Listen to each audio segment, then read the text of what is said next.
All right, guys, we are live with another live stream. Today we're going to be talking about the coronavirus again, and it's going to be a great stream. We got a lot of cool people on the show. We're going to have Sam Osborne up first. We're going to have Sean, or I should say God, Guns, Guts, Glory on. And For those of you who know him, Corbin Ressl, Joe Jones, and Rocky Randall. So Pastors Joe Jones and Pastor Rocky Randall. So it should be a great show.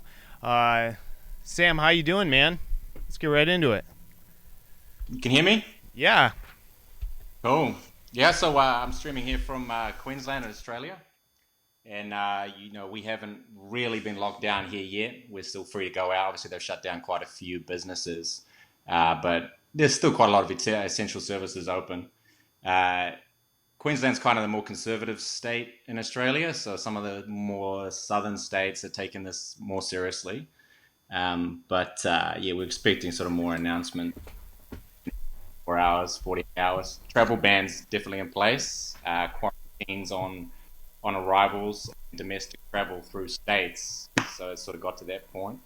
Don't really know cases and numbers. I mean, my perception is that the numbers that have been out are very unreliable. Really have a field day. I mean, yeah, I would consider this more like a terrorist operation about than uh, current situation. Now, I really looked a lot into different kind of conspiracies that are out there in regards, and I missed the stream yesterday. So I'm not really, probably not even going to go there in terms of like what the ultimate is. Is it too bad? I believe obviously there is, an influenza, but that it is just overhyped by skewing statistics. And that's not to say that it might not be a severe form of influenza, but nothing uh, to the magnitude that the media is hyping it.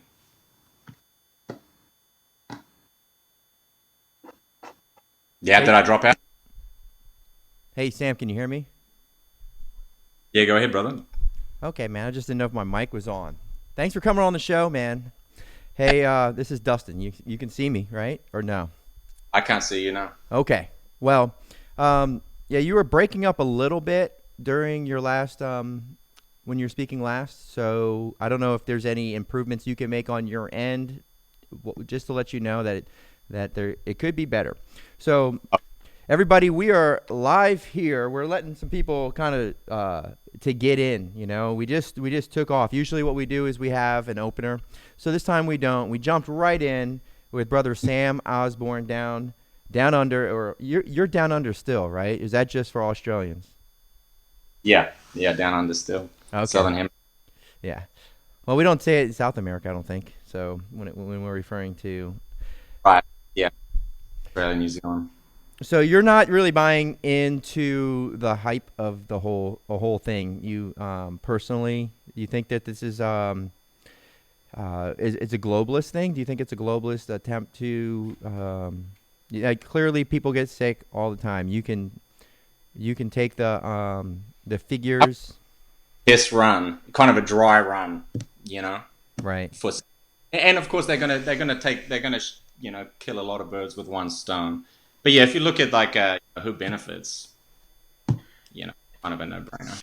Well, real quick, Sam, I just want to also say about this that you guys in the discussion on the chat, I'm posting links to where to take a survey. You can take a survey right now, and the survey is where do you stand on the coronavirus. So I just want to get kind of an idea of where everyone kind of stands. And so there's 5 choices you can take. You can take multiple choices if you want, just anything that applies to you. Just check it. Make sure you take that survey. And thanks, guys. So if you have not clicked that link, the Framing the World coronavirus survey, looks like is there just one question? One question. 5 possible answers you may have. Where do you stand on the coronavirus? Serious pandemic, justified government response. Real virus, but government response is too draconian. Plandemic. Real, but planned, orchestrated. Hoax. Coronavirus is not real. And I guess what we got to say with that is I don't think anybody would say that there is no coronavirus, because coronavirus is a virus that has been around for a long time. We just don't know the name of viruses. So I don't know. I think if you look at the Bears might say that it's coronu and no virus. Right. Oh, well, maybe. I mean, I guess that's okay. So that's under hoax. That means that they're just taking something and making it look like something else. So, the symptoms, because that's the thing with this type of stuff. I can't. It's not like a pregnancy test where eventually you've got it, right? So the symptoms can maybe mask other things. So some of the symptoms include, I guess, fever, sore throat, headache, those types of things, and people could have any of those things and have had this very specific strain of coronavirus, but they wouldn't know unless they submitted to a laboratory and it came back and they tested positive, and that would be their affirmation that they do have the strain of COVID-19, which is what justifies the response that we're seeing. And what kind of response we're seeing is there's been almost, I don't know how it is across the whole world, but I'm going to come back to the survey, but in my particular area, I can just tell firsthand, and it's different in other places, is that there's businesses are shutting down. They're restricting their hours. They're restricting the amount of traffic that they're taking, whether they're restaurants. They're not taking people in to dine in. Stores are the bigger warehouse stores. People are lining up. They're restricting the amount of people going in.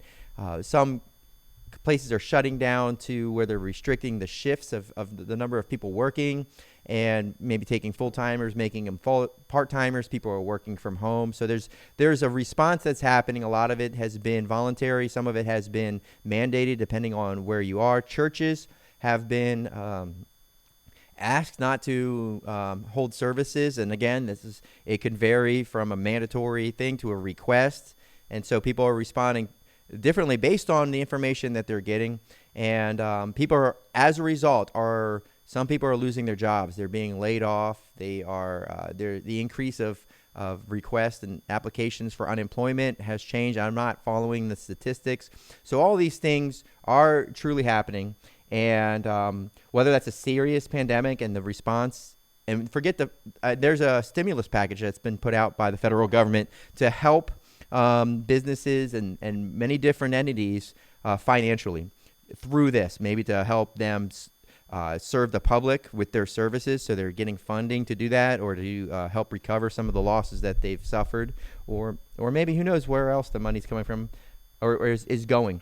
So the next thing is, if it's not a hoax, if it's not a pandemic, if it's not a real virus, but the government is acting a little too draconian, or a serious pandemic, is that it's nothing.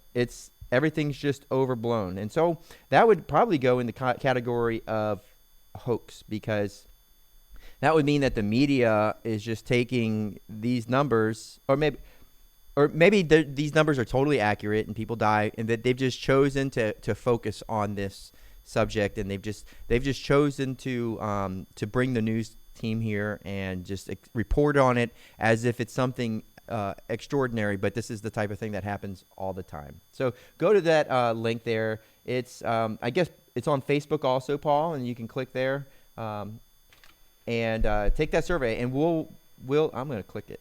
All right. So once you click it, we won't be able to see it anymore. All right. So maybe is that wait what I was to going to take do? it. Was I going to click Plandemic? I don't know. Was I going to do that? Was I going to do this? Maybe a little bit of both. So we're going to see some feedback from the people. And I've gotten feedback also from the people that I interact with who have watched the show. And they're really grateful that we're doing this, and that there's something they can tune into. And it's helped a lot of people maybe have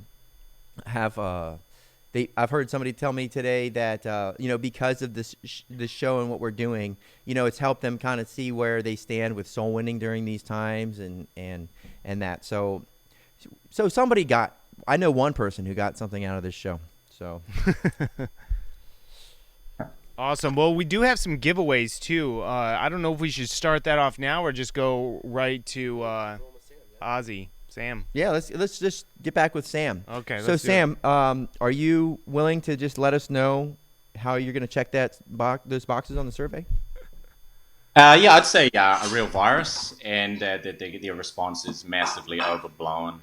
Using the media's favorite techniques of skewed statistics, biased reporting, coupled with the fact that there's so much misinformation on the internet. There's obviously a lot of people that are profiting from, the paranoia.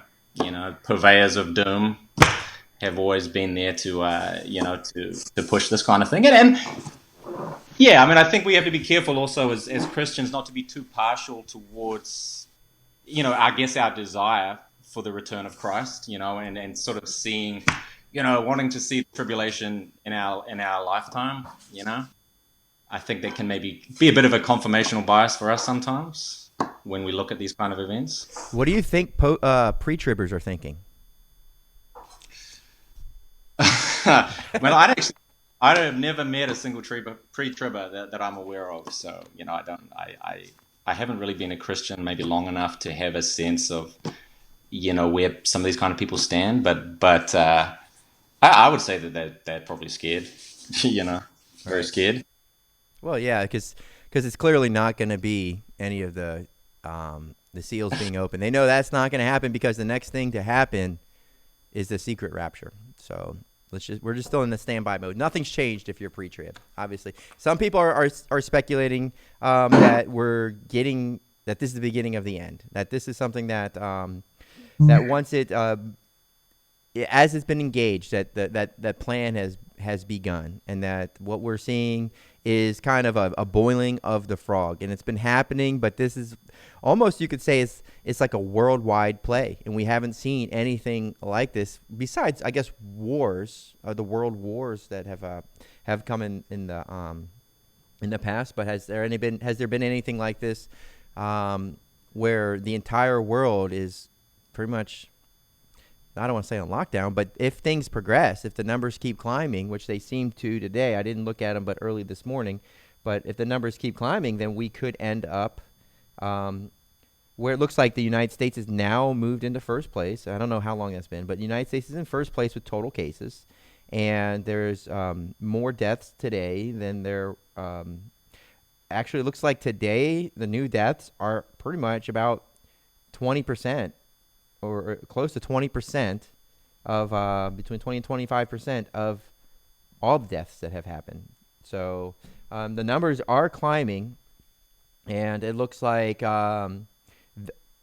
worldwide, like 4 out of 1 million people have died of this virus.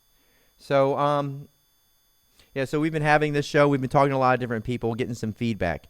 And we're going to be doing a giveaway here. I guess, Paul, the first giveaway is going to be here, the Framing the World Trading Card Series 2. Is that right? Yep. Do you have questions on deck? No. I mean, you can just do a Bible question. Okay. All right. Well, that's going to be the first one. Let's go ahead and I'm just going to randomly open up this complete book. And I think you got to be careful with that. I don't know if that's KJV. Yeah, I know. Well, I don't want to say we didn't plan this part out. Okay. So, guys, you're going to call in to the show 480-465-1203 if you want to get this box of cards here. And these are collectible trading cards.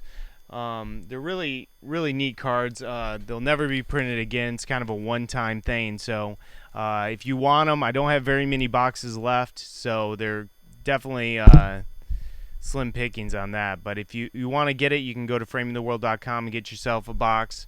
Or you could get this question right and get it free. Okay, keep going, because I'm confirming the accuracy of the answer. So while Dustin looks that up, I actually had we had someone who just called in, Joe from Kansas, and we can ask Paul and Brother Sam if you've heard this. So I know I've heard it. He wanted, but I don't believe we brought it up on the show. And his point was that there's a lot of reports that taking Advil will turn the coronavirus that you have into pneumonia and make it worse. Have you guys heard that? No. No. No. No, yeah, I know I've seen it. I know I've heard people talk about it. I've seen it online. They're definitely saying, yeah, don't take Advil. It makes it worse. Yeah, So but we'll have to get a nurse. We'll have to get someone online that can kind of go into that a little more about if that's a bad thing to take if you have this. Well, every time I hear those kind of things, though, I think it's like a way for, like a different kind of medicine Right, company. like don't buy to- Advil, buy Tylenol. It's Yeah. fine. Yeah. All right, so I have the question ready to go. And so this question here is, what ungodly ruler in New Testament times was struck down by an angel? Herod Agrippa. Hey, I'm not. Whoa.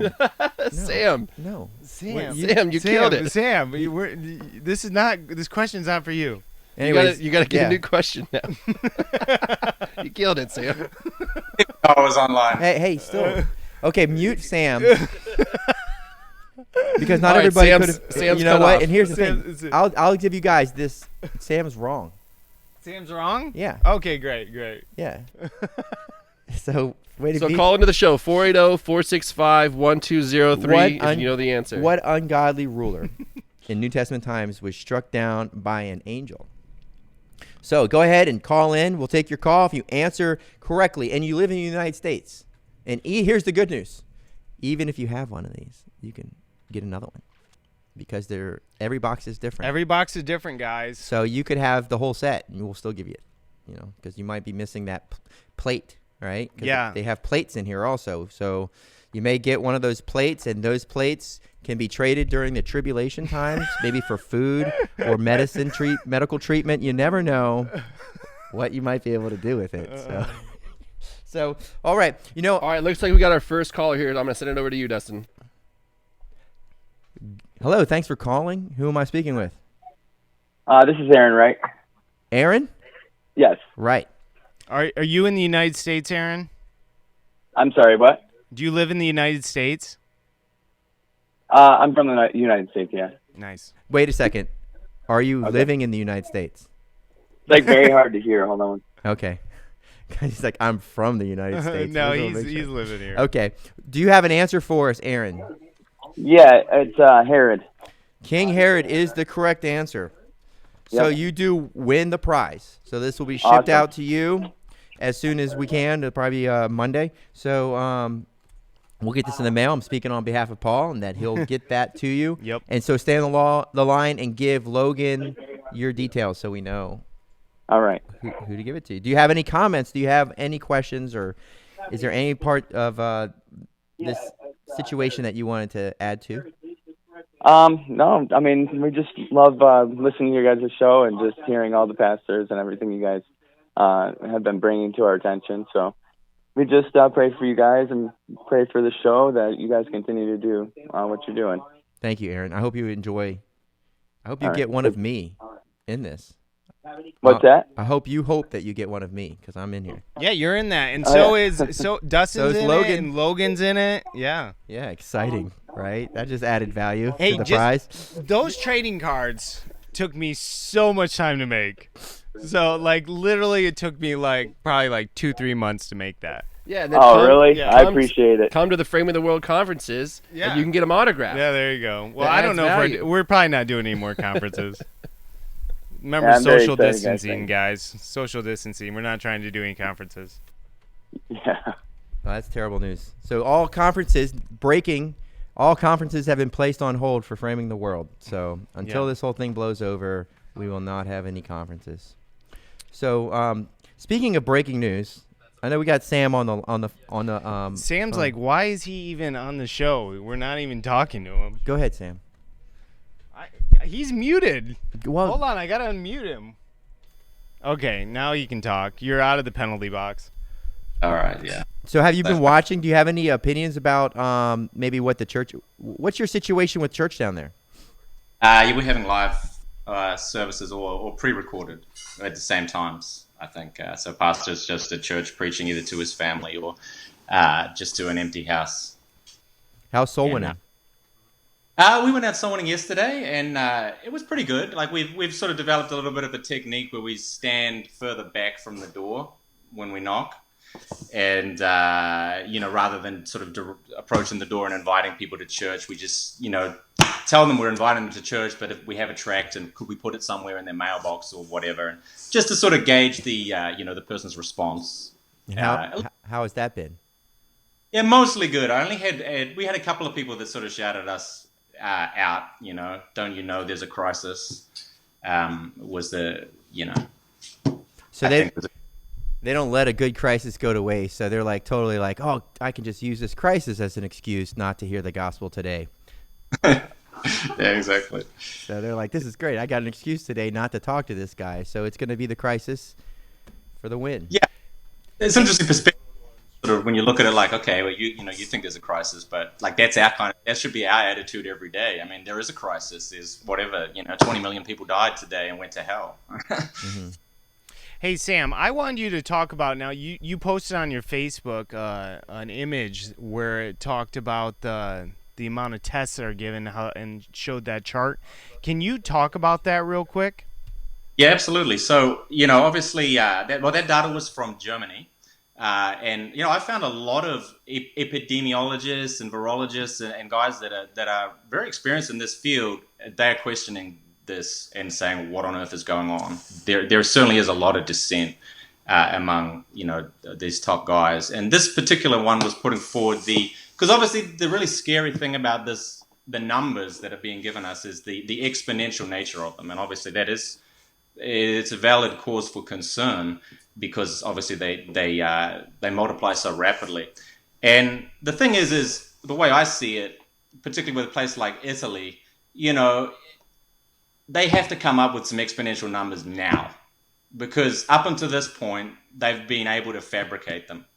But we're at the point now where if we're not seeing doubling into the thousands of people dying every day, then this is totally fake. What they're doing is just a bait and switch. They just move the epicenter from China, Tokyo, a cruise ship, Italy, Spain, and people they have such a short attention span, they forget that there was an outbreak here and there, and now the news has moved on. But if there is this exponential growth, well, why aren't thousands of people dying? Why aren't we seeing that? And I would say Italy is really the test case, because they've had 600, maybe 900 dead. So if it's exponential, they need to come up with 1,800, 2,000, 4,000 people. So the next sort of 28, 48 hours is telling, I think. Now, the testing information was basically showing that as you administer more tests, of course, you're going to find more cases of the virus. So let's say we were to do 1,000 tests today and we would get, let's say, 20 cases. Well, if we do 2,000 tests tomorrow, you could say then, of course, there's going to be 40 cases. It's not an exponential growth. You've just doubled the number of tests that and the infection rate is still the same. Does that make sense? Absolutely. That makes a lot of sense, and that's one of the things that's happening is as we move forward, they're going to be testing more and more people. Now, I don't doubt that people are getting sick. Maybe it's the season. Maybe there is something going around. I think a lot of people, it crossed my mind is that people might be, just a little bit more responsive to something that they wouldn't have in the past. So if somebody maybe have had a sore throat before, then in their minds they're thinking, I may have the coronavirus, and they become keenly aware of symptoms that maybe weren't a big deal. And so it could. There are, I'm not saying this is. So if you're feeling this, I'm not saying don't go to the doctor. I'm not a doctor, but there could be psychosomatic cases where people are, clicking that box. Because what I find also very interesting, and I don't know the reality of this, but if you go to worldometer.info, if you look here, you can report coronavirus cases. So I'm not going to do that because I don't have, and I don't know anybody that has it. I don't have so I'm not going to do that. But where do those statistics go, and what's going to happen? So people are reporting cases, and what's that going to do? Is this where this? I mean, obviously, I'm not going to claim that this is where the site is getting their data from, but people can just report cases, and they're using that information for some purpose, maybe just to find out where trends are. But at the same time, I thought that was very interesting. So people may be reporting cases or feeling like they have the coronavirus, and maybe it wasn't something that they normally would have responded to, so they'll go get the test, and that's going to increase the numbers of people tested.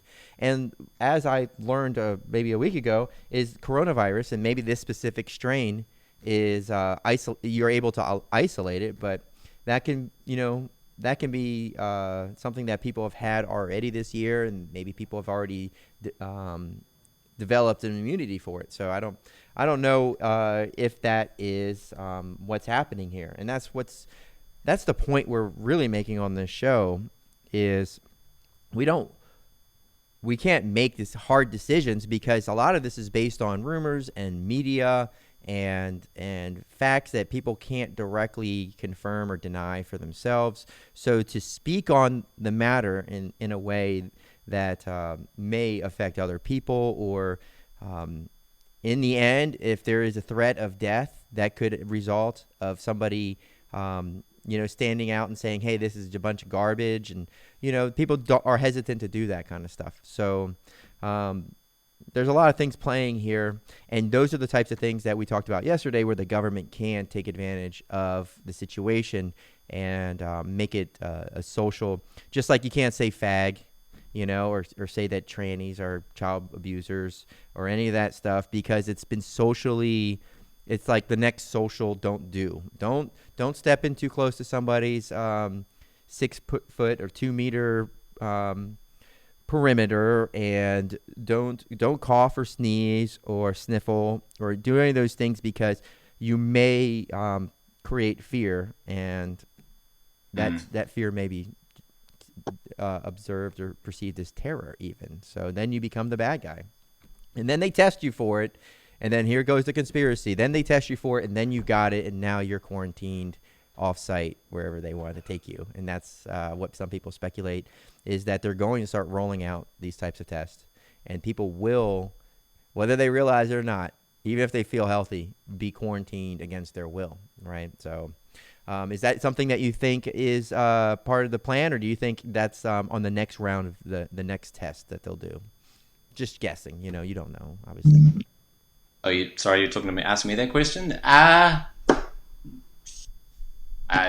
don't know. I mean, yeah, I think, like I said, I think that it is like a dry run, and certainly a big part of the pandemic is the pandemonium that they've created through the fear, and that, and in many cases, I think that is what's kind of clogging up the medical system, is everyone just rushing in to get tested. And I've heard it in some places they're even testing people in intensive care units, and there's people clamoring to get tested and clogging up the hospitals. And of course, when the medical staff themselves get tested and are confirmed with the virus, they're quarantined. So now you're shutting down, you're diminishing your medical staff. So that's putting extra strain on the medical system. And then think about Europe, where they've instituted quarantines across borders, so they can't bring nurses and medical staff in from outside of Italy necessarily, and maybe some of these medical staff are sort of transitory. So, you're looking at a lot of variables that are not reflected in the actual statistics that you're getting. And that's why it's so dangerous with statistics to just look at raw numbers. Because, yes, we know that people can use statistics to prove all sorts of things. But the data we're getting is just so, irrelevant in many ways to the actual facts of what's going on. I mean, even the tests themselves are dubious tests haven't even been certified. I mean, they're still classed as not for diagnostic purposes in some reports that I've read, and then they're self-certifying, and they've rushed through a lot of this stuff because it's an emergency, and they're either oversensitive in the sense that they detect like a minuscule amount of the virus, or they're undersensitive and they're not detecting levels of it. And then you've got multiple different coronaviruses out there. I mean, the common cold is a coronavirus, influenza, things like that. And then you've got viruses on top of viruses. And so the death rate I mean, this has been reported publicly. There's a difference between people who die of the virus and who die with the virus. But they just incorporate anyone who died with the virus as having died of the virus.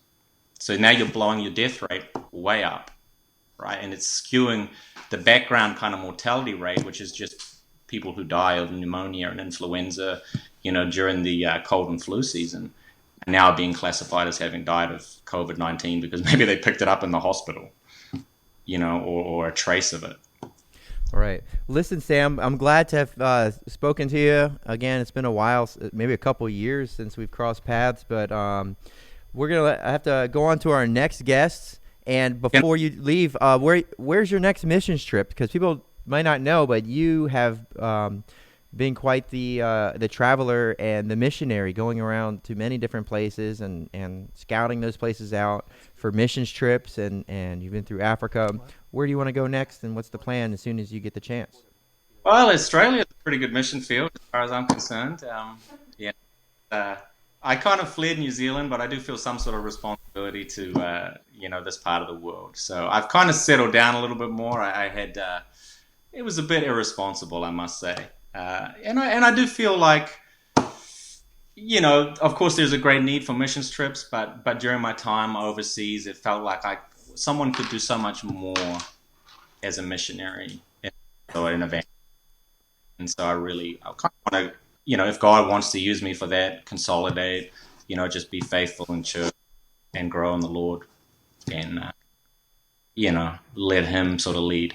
Well, God bless you, brother. Thanks for participating on the program today. We appreciate your point of view and what you've had to say, and I look forward to next time we get a chance to visit. Have a nice day. Could I one thing that I think before is there's only one situation where this coronavirus was studied in an isolated setting, and that was aboard one of these cruise ships, the Diamond Princess, right? That's the only situation where you could eliminate a lot of all these variables, right? Because it was a closed setting, people didn't know they had it, there was no testing, but at the end of the voyage, they tested everyone. And that, that's an actual data set that you can use to extrapolate from. And so I would encourage, and a website that I've found that I've passed on to Paul, which has been, very informative to me, and everyone does. None of us are qualified to give medical advice. So thanks, guys. Keep up the good work. All right, thanks for coming on. Talk to you later, Sam. So next we're going to go to our friend who's got a website called Guns, Guts, God, and Glory. Guns, God, Gun. Which one is it, Paul? Guns, Guts, God. All right. His name's Sean, so I'm going to give him away.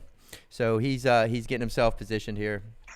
And so one of the things I wanted to kind of just touch on is on that media thing. Like, this might be something for you guys to look into. Is on the way over here, I just had this. Well, earlier it brought to mind was the radio program from 1938, Orson Welles' War of the Worlds. And I think that was a great thing. And I was listening to it. I was starting to get into it, where it just goes back and forth, where there's just a regular radio broadcast, and then they interrupt the program. There's like this nice, good, like big band type of swing music or whatever they're playing. And then they interrupt the program and they come in and say, hey, something weird's happening on Mars, but don't even worry about it. We're just going to continue with our regular scheduled programming and enjoy this. And then a little bit goes by, and then they come in and say, well, now we've got more information. And it became like something was like cranking up, and there kept being news reports and then news reports. And I just started getting into it. So, hey, check out YouTube, War of the Worlds, and just watch that program. It's about an hour long, and I remember listening to it I think in elementary school or one of those in school, so I was able to remember how that went down. But in the end, the Martians land. So I don't want to give away the ending, but it didn't really happen. Yeah, I see Sean. Hey, Sean, what's up, brother? Hey there. Hopefully this is back connected to this scary Wi-Fi right now. Since I walked outside, I almost lost you. Okay. Cool, man. Well, we can see you. Bluetooth to help with the audio. You're good. Sounds good. So, all right. So, did you take the survey? I think I did a couple days ago. On what is that? The one about It just went up today. coronavirus? It went up about 20 minutes ago, 30 minutes ago. Oh no, I didn't take that one. Then somebody had one up on Facebook, I believe. Let's the get other right day. to it. We have 10 minutes, Dustin. Okay, Sean, you're here to talk about. What are you here to talk about, Sean?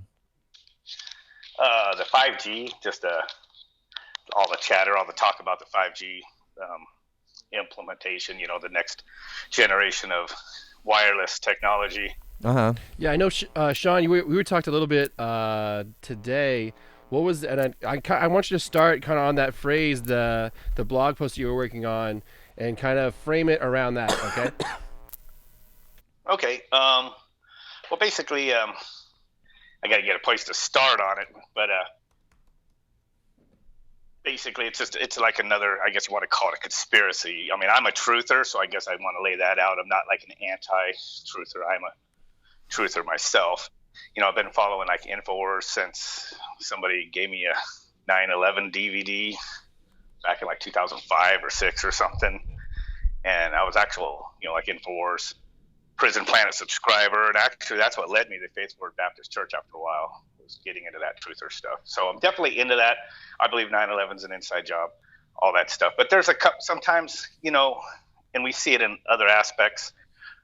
There's like being awake to things, and then there's what I call jumping the shark and like just going to the most bizarre conspiracies, and it just makes the whole thing look stupid. And that's like the Nephilim, the flat Earth, and then just like with the 5G thing, it's like you got to be careful not to like let that be the next thing that's going to just become to the point of ridiculous. What was the catchphrase you were using for that?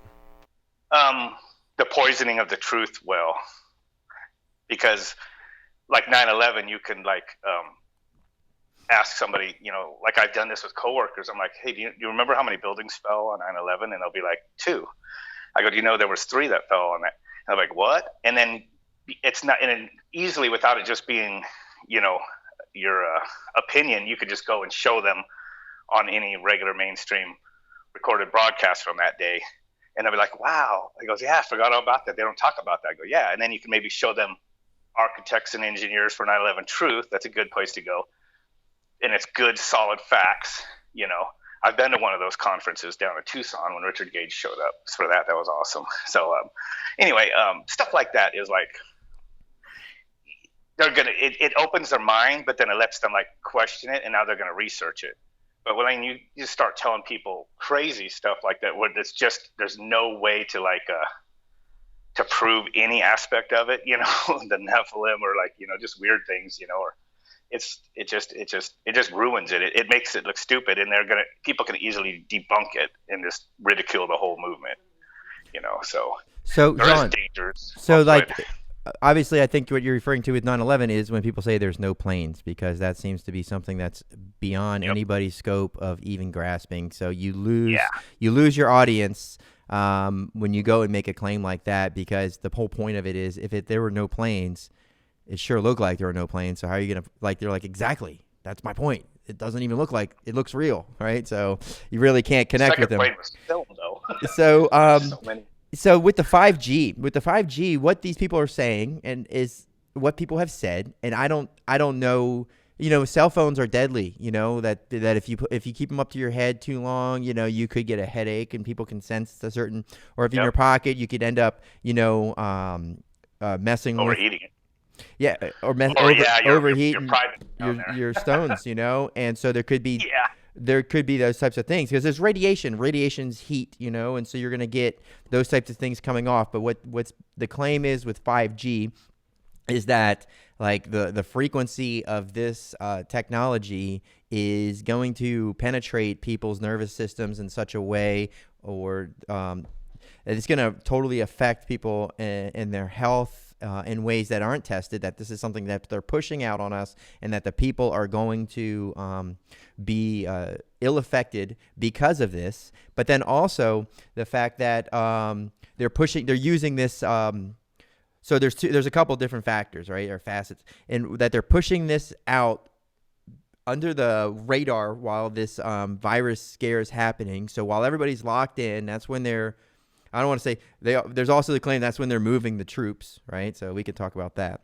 But there's also this idea that they're pushing out this 5G and they're going to get it in there. And when things take off, they're going to have these towers in place and these systems in place. And it's going to hurt people, but they want to force this technology on us. And so I know that you have understanding of that probably more than the layman. So what is your, whether it's a take that this is what they're doing, or is it just coincidental that they were scheduling this type of thing happening at the same time? So there's not really an agenda because X, Y, and Z. What do you think? Well, people that are into the technology, they follow that stuff. They're not seeing anything any different. Like I listen to like a couple podcasts every once in a while, like Central and stuff like that. I hear them talking about 5G, so that's always something that's already being built. So that aspect, secretly implementing it almost seems like a little bit of the jump in the shark aspect of it, because there's no way to prove that.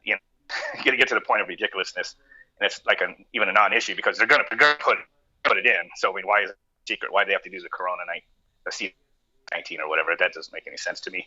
And so far, that hasn't even been the part of the conspiracy that I've been hearing much about. Actually, about them secretly putting it.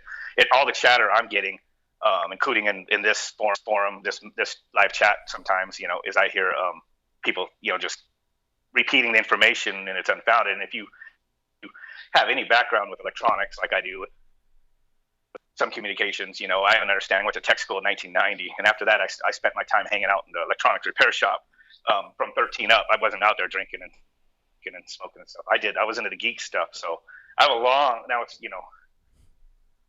many decades I've been around this stuff, even though it's not my particular trade, to be in communications. I have an understanding of it. They taught us what there was back when I was in electronics school and stuff like that. But you try to explain just from somebody that works on electronics like every day and stuff like that. And these people they so jump the shark. Like somebody yesterday says 5G is everywhere, and I go, no, it's not. It's beginning to be set up in that world, but the population, they're not going to set it up on the highways. It's not going to be in the spread out rural cities. It's no way, because you have to install like a bunch of these things like routers. They have to be real close together. So you think there's just going to be in the shopping malls, in the densely populated areas, on the streets of the European cities, or everybody, or downtown San Francisco. These are the areas where people are going to be most densely populated and where there's going to be the most need for it. So 5G is just kind of like that. But then we're just going to continue with 4G. And isn't there, I think, 3G? I forget what happens when my phone gets it. Yeah, sometimes your phones drop back to 3G. And here's the thing I want to point out to people. This is a challenge to all of you that think that we don't need this 5G, because like I'm using a pretty new phone. Was just setting up, another Roku, because our smart TV became obsolete, I guess. And you got all this 4K stuff. Well, when you're on wireless, people have these demands. They need the speed. There's more devices, so you have to upgrade. 4G was an upgrade just in time with the technology, from 3G. So anybody with a typical smartphone now, I challenge you to go in, if it can do it, and turn off 4G LTE and try to live a week on 3G using YouTube, Netflix, and everything that you're used to, and it's going to suck. So as the technology demands are increasing, 5G is a must. I mean, regardless of what might be dangerous, that technology advancement is a must. Interesting, because 4G can only have so much speed. It can have only so many connected devices on one particular cellular device at a time. It runs out. I mean, they're like 600 to 900 megahertz, and then a little bit higher frequency than that. You can't put much more on there. So going from 6 gigahertz to 100 gigahertz is going to be oh my goodness. It's going to 6 gigahertz to 100 gigahertz is going to is exponentially going to open the door for them. This is regardless of what health hazards there are and hazardous frequencies. I believe 2.4 gigahertz is dangerous if you have enough power. I mean, I used to fix microwave ovens in 1990, 20 years old, right? When I was going to tech school, I worked in a repair shop. I mean, I know what they are. I know what they do. They're just radio transmitters. Unfocused, they just come out of waveguide and keep it contained in it until it absorbs into the food. I mean, that's what cooks your food, is just a radio transmitter that's confined into a stainless steel box. So this Bluetooth I'm using is probably at 2.4 gigahertz. And that is unnerving to know that they focused on that frequency when they changed wireless from like 900 megahertz to like 2.4. Bluetooth, nice, keyboards, the regular land phone, the wireless phones you install in your house, they went to 2.4 gigahertz. It's weird, but it's all very low power. So like when they talk about their phone, if you held it at your head, you got like that far away from the transmitter. But there's a formula for it, but every like you add an inch, it's going to like diminish the power, and you go to like 2 inches, it like really drops off as you get some distance. So I don't put my phone in my head hardly ever, but I am using Bluetooth. At this point, at least this kind has the wires, so I've got like a couple inches from the transmitter. So there are dangers. Everybody can argue all day long about just being unhealthy using this, but they've made it a necessary evil that we want it and use it because it's convenient, and that's going to be the same thing with 5G. It's good, but well, Sean, we're gonna. I want to share my screen real quick so people can see your blog here. So you're at God, Guns, Guts, and Glory. Your show could be distracted, but what's that? I'm on your screen because I had it minimized so I wouldn't be distracted by myself, Okay, so we're just sharing the screen here. So what's cool about Sean's site here is that, when there's stuff too hot for YouTube, Sean's going to give it to you. So go ahead and bookmark God, Guns, Guts, and Glory blog. And I remember years ago, Sean, when I was before I moved out to Faith Ward, like I'm talking about like 2011 or 2012. I remember you had a YouTube channel. You were posting stuff there. I guess you still do, but I remember seeing that. So that was cool. And yeah, that stuck with me. So long story short, the government is okay with 5G. Even if it's bad, they decided, hey, we need it more than it's a bad thing, right? So it should be fine. All right, brother. Thanks for giving us a call. We're gonna go on to our next. There was one thing. You're breaking up. That's why we kind of have to cut you loose. Is you're breaking up.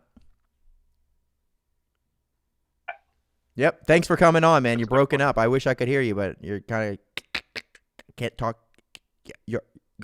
Can't what? So, all right, everybody. Our next question here, and we're gonna do another giveaway. And we're also going to, in between the, so what we're going to do is you're going to call in 480-465-1203.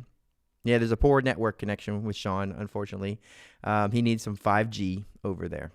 So what you need to do over here is you're going to check out, this is a cool CD here. Don't Tread on Us, Songs for Freedom. And actually, Luca Zana, the one who we interviewed yesterday, he's the one who got the artists together. I think he wrote all the songs, didn't he, Paul? Yeah, he produced that whole. So he produced it, and they're totally catchy. It's kind of like Southern rock style. Yeah, once you start listening, you can't stop listening to it. And you know what? And you have all the songs memorized. You have all the songs memorized, Dustin. Here's the thing. This is like the way it works in my house is the kids put a CD in the truck. And as soon as we get in, that's the CD, and they burn that thing through until it gets too thin to play. And so this is one of the CDs that is in the console here of our truck, and the kids, I wish I could do it. I'm not gonna do it, but you got like a 3-year-old saying. Oh man, I wish We're not afraid. Yeah, so you got these kids just like totally just singing, 1776, and they're just going down with some cool. I don't even know if they know what they're saying, but this is okay. To the point, you want to hear the CD, you want to get it, and we're gonna give it to you if you have this next survey question here, not survey question, this next trivia question. If you can answer it for us, and this is about a curse here. So the question is, who was sent by the king of Moab to put a curse on Israel? That's an Old Testament question here. Who was sent by the king of Moab to put a curse on Israel? Go ahead and call in 480-465-1203. We're going to go to Paul, and he's going to check in with our survey online. Oh yeah, we're gonna go on the survey. Okay. And Logan's going to take the call, and Yep. when we get All somebody right, who's so we got the American- survey here. So far, 57 people have responded to the survey, and it looks like pandemic is winning out. So all you people that think this is a serious pandemic and that the government is justified in their response, you need to start voting here. You're losing. Yeah, you're losing pretty bad. But some people might have hedged their bets. They're like, it's still totally serious, and then I'm gonna hit pandemic just to in case I'm wrong. So Wow. I'm gonna go ahead and rate that. I'm gonna give Skype 1 star for that call because if I don't get perfection, I don't want it. All right, we got our first caller here, Dustin. I'm gonna send it to you. Okay, great. Thanks for calling in. You're on the air live with us here, and did Logan already qualify you? No, she Okay. hasn't. No. Who am I talking to? What's that? Who is this? It's Sean from Arizona, from Phoenix. Hey, Sean. Thanks for calling in, man. How are What's you? the answer, man? The answer is Balaam. Balaam is the correct answer. You don't have the CD? You couldn't, could you? No. All right. I don't have the CD. Do you have a CD player? Yeah, I'm gonna get one soon. You must.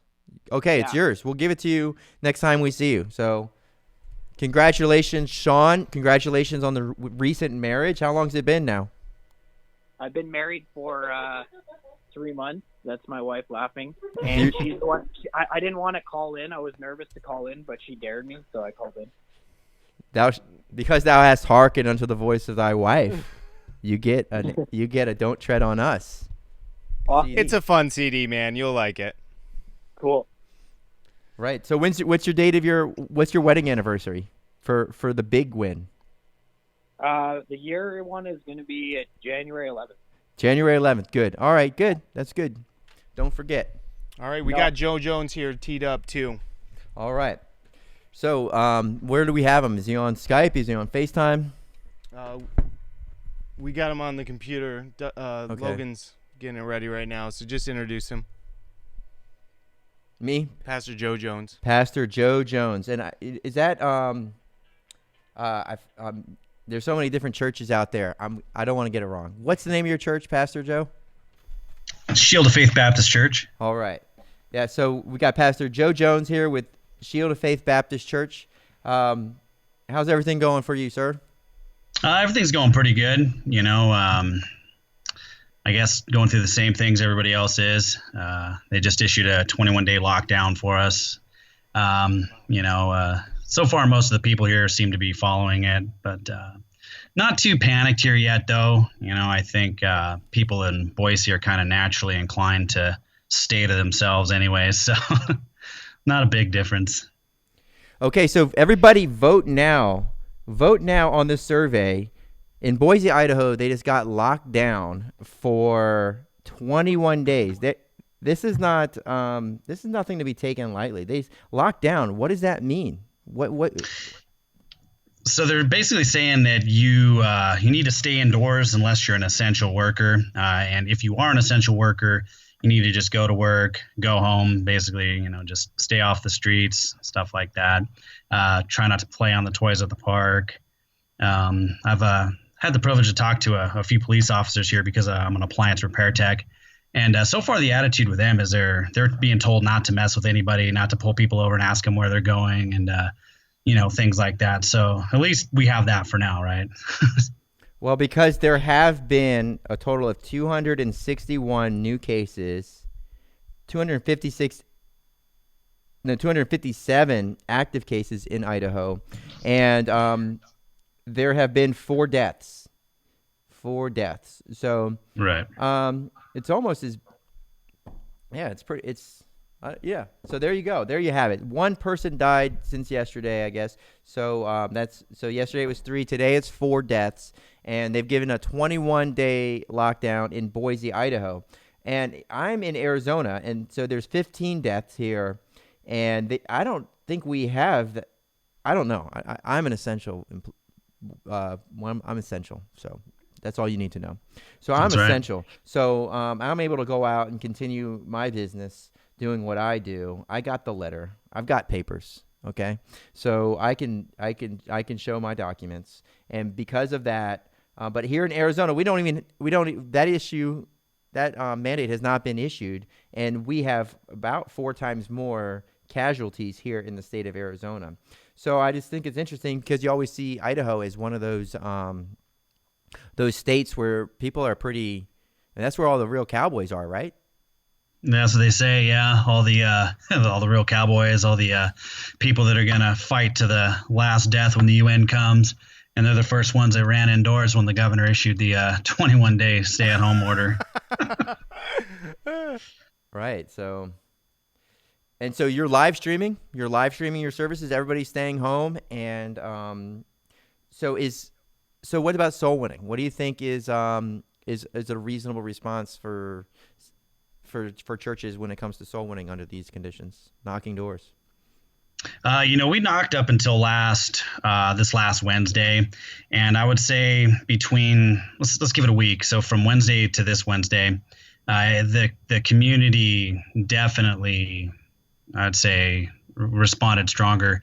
I started getting more phone calls like, hey, don't you know that there's a mass pandemic and thousands of people are dying, and you want to come knock on my door? And so it's just really just the same liberals that would have just cussed us out or called the police otherwise, right? It's just like you said earlier. Now they have another excuse.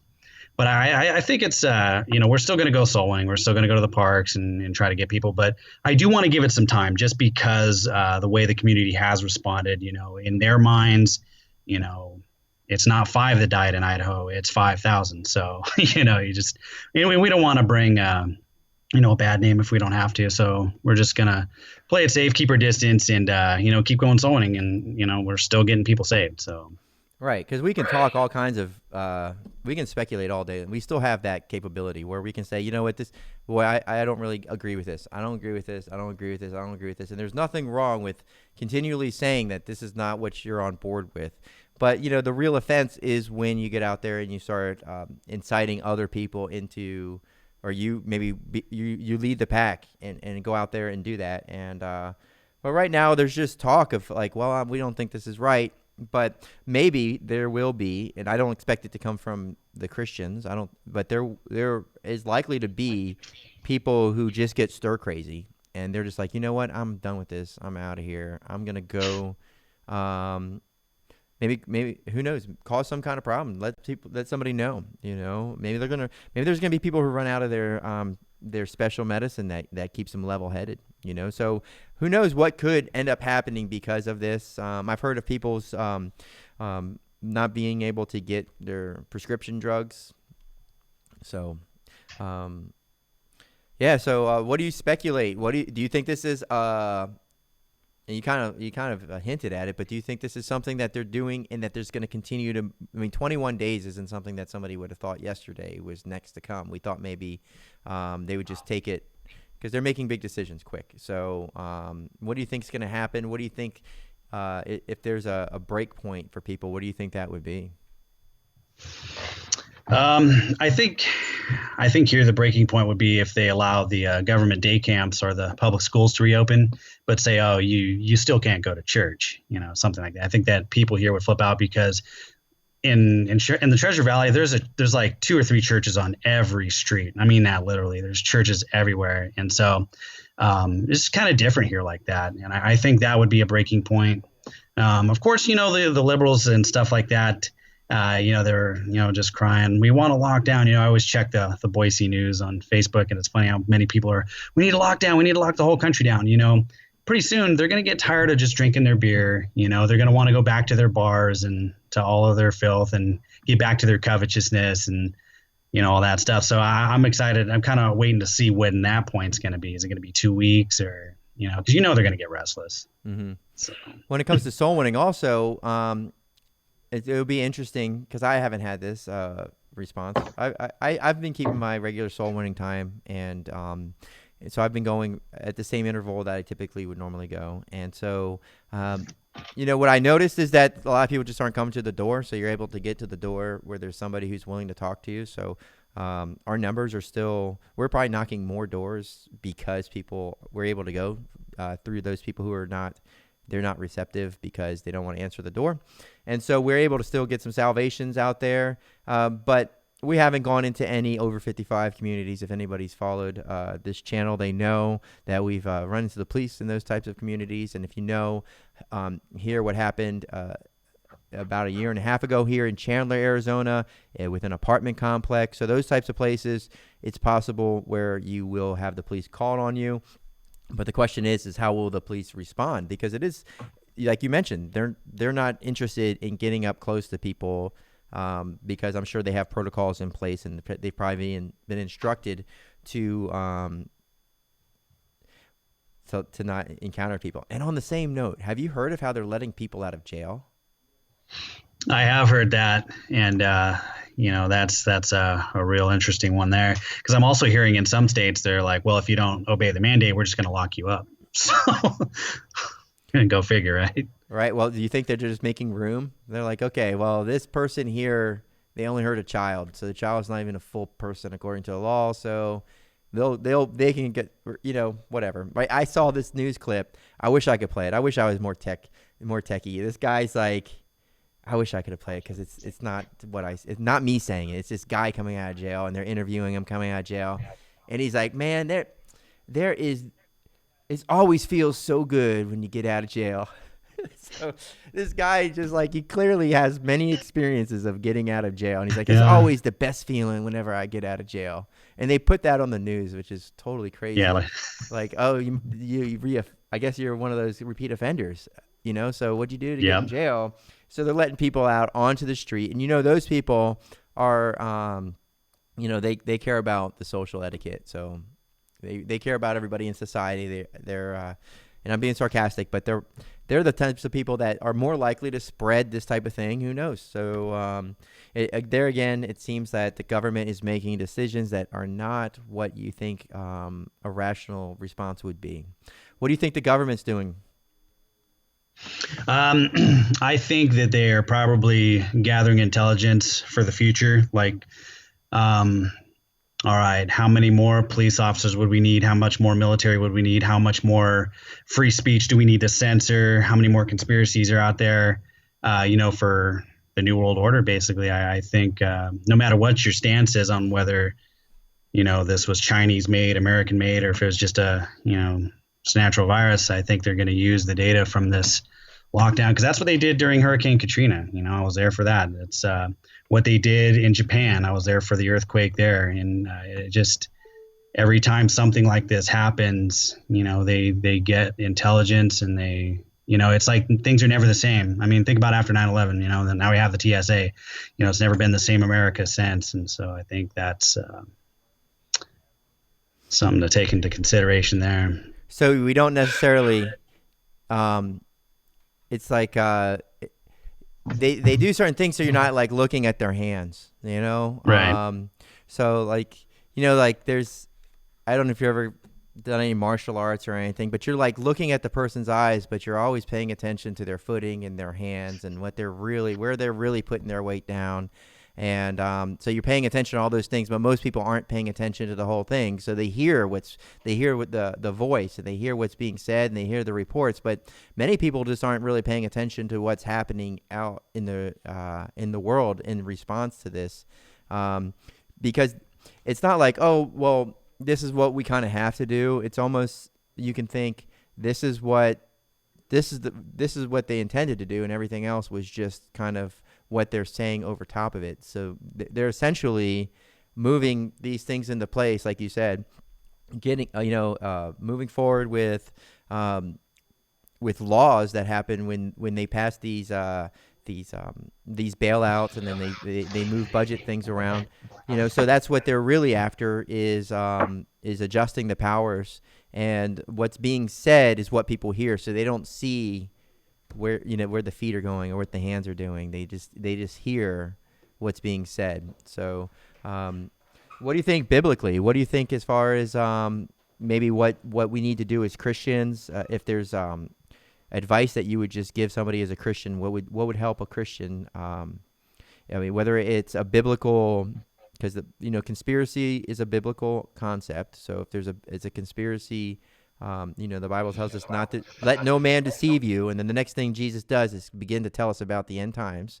So What's your take on it biblically, as far as whether it's a conspiracy? I'll give you a choice. Do you want to go down like biblically? Do you think there's like things happening to implement the devil's agenda here, or do you think we need to focus more on just being meek in spirit and letting the Lord be our guide, or both? Yeah, so I mean, I guess I'd start off by quoting what the devil said in Job chapter 2, where he said, skin for skin, all that a man hath will he give for his life. You know, this virus is the perfect vehicle for that verse, you know, because you're seeing that now where people will give up their freedoms for something like this.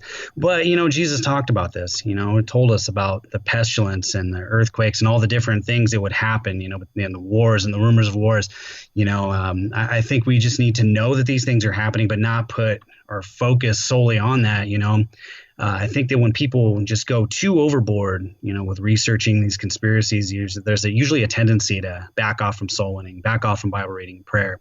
And that needs to be the mission, you know, virus or no virus, war, you know, or no war. We need to get people saved. You know, we need to keep reading our Bibles, keep edifying one another. And yeah, right now, okay, let's be, it's better to be safe than sorry, right? Let's just see how this thing plays out, because, you know, from my past experience, you know, the people that didn't listen to get out of New Orleans, a lot of them died. The people that stayed behind and helped out in Fukushima, a lot of them wound up dying later on because of radiation exposure. So yeah, I understand we need to take precautions, but let's not dwell on it. You know, we know the New World Order is coming, you know, and we win in the end. So, you know, with that being said, I think our main goal is to get as many people saved as we possibly can. And with the great falling away, do you think that's something that we're going to, because like say, for example, they do lock it down, you know, we can't go to church, right? So do you think that nobody, like the falling away could be something that we don't necessarily see? It's just going to be something that whether we just know whether we're doing it or not. All right. So, yep. All right. So you mentioned that you were involved with Fukushima and with the Katrina catastrophe. That's like 2004, and then Fukushima, I think, was 2011. How did you? How does that relate to your story? Well, I was in the military in 2004, 2005, stationed on a naval base down in New Orleans.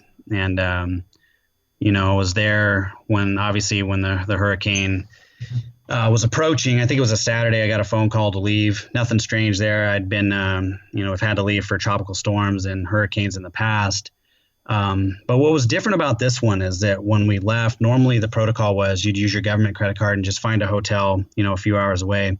This time what Uncle Sam decided they were going to try to do is put my family in like this FEMA camp on Fort Polk, Louisiana. It was just the strangest thing. You know, there was these old barracks they had opened up, a tent city they'd built. And there was already like strange people there. And you got to keep in mind at this time, you know, my son Caden was he was a year old. My daughter was 6 weeks old. And they're expecting me to just, you know, keep my family in this place. I'm like, this is strange. So I'll never forget that. That's left a bad taste for Uncle Sam in my mouth for many years. But yeah, after that whole fiasco, I got out and I wound up working for the Naval Sea and Warfare Command. And my job was to assist in the repair and maintenance of submarines, aircraft carriers. And so in 2011, I found myself on board the USS George Washington in Yokosuka, Japan. And, you already mentioned the earthquake there, March 11th, 2011. And where I was at was about 4 hours from Fukushima. But the earthquake was strong enough to where we felt some of the repercussions. I mean, I was on the second deck, which is 2 decks below the hangar bay, and I was able to feel the bow rock there. And, you know, I got quarantined after that. They took us on board the ship and floated us out about 60 miles in the ocean and had us doing donuts for a month, you know, to quarantine us. So there's nothing really too new to me. I'd much rather have the quarantine that we have now than that. But yeah, just basically, you know, working for Uncle Sam's brought me through a couple catastrophes. Do you, looking forward, hypothetically, and we'll have this conversation because I'm an essential person, so hopefully as long as I can remain essential, I can still make over here to Paul. I don't know, Paul. I don't know. Are you essential? Do you have documents? I'm not essential. I'll pick you up. I'll hide you in the trunk, and we'll come over here. And so we'll come over here, and we'll try to still do this show until they come. You might see it happen live, where they come and just haul us out of here for being in too close proximity to one another. So, but down the road, if this is something that just continues on, all they do is let you go to the store, grab your toilet paper, grab your essentials, get home, and they just continue. Like to say that becomes the standard because of this thing that's out there, and everybody's got their 5G, and the kids are at home, and you can go. Who knows? Maybe the drug dealer and the alcohol is still there, so people are still able to get their fix of those types of things, or who knows? Maybe worse. But what do we do? What happens? We just kind of hold out and just ride it out until. What would you speculate? When do we do something? Well, I'd say at that point, that's we're gonna have to take a stand. Mm-hmm. I'm not gonna let. At least that's my position. I'm not gonna let stop God's work for too long. That's for sure. That's just gonna be where I guess I'm just gonna be a martyr then. Mm-hmm. Or you're gonna have to lock me up. Yeah, and I don't see myself as the person to go out there and lead the charge to say, hey, I've had enough with this quarantine. So I think, and I've always, when I was a kid, I wanted to be a superhero. So, you think in these times, you're like, hey, and this is probably what's happening in Idaho with all these cowboys. They're thinking, hey, you know what? Don't tread on me. Don't tread on us. Yeah. We're not going to, sorry. Yeah, we're not going to take it anymore. We're not afraid. And so, but we think like that, and I'll be honest with myself. I'm not the type of person to go out there and just say, blow the trumpet and say, "Follow me. I'm the infantry," and go out there and lead the charge. Like, so there's so many infantrymen out there, former soldiers who, are just like, this ain't my fight. And this is, I'm just gonna stand back, and if they come to me, then I'll give it to them. And so with this type of soft approach, it doesn't seem like anybody's being triggered. So, well, we appreciate you having taking time with us. And is there anything you want to do to conclude, or is there anything you want to say to conclude your time with us? We're going to go on to Brother Corbin Ressl. I think he may be. Is he queued up, Paul? No, he's not, but he's on deck. So we're going to go on to another Bible trivia question. But is there anything you want to say to the people? Is there any encouragement you want to give or any warning?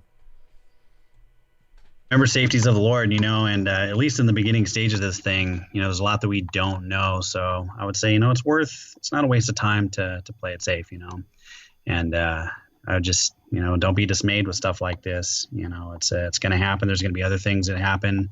We just need to, keep marching forward, though, when it's all said and done, and get after it. Keep reading your Bible, keep praying, and edifying one another, and we'll get through this. All right. Thanks, Pastor.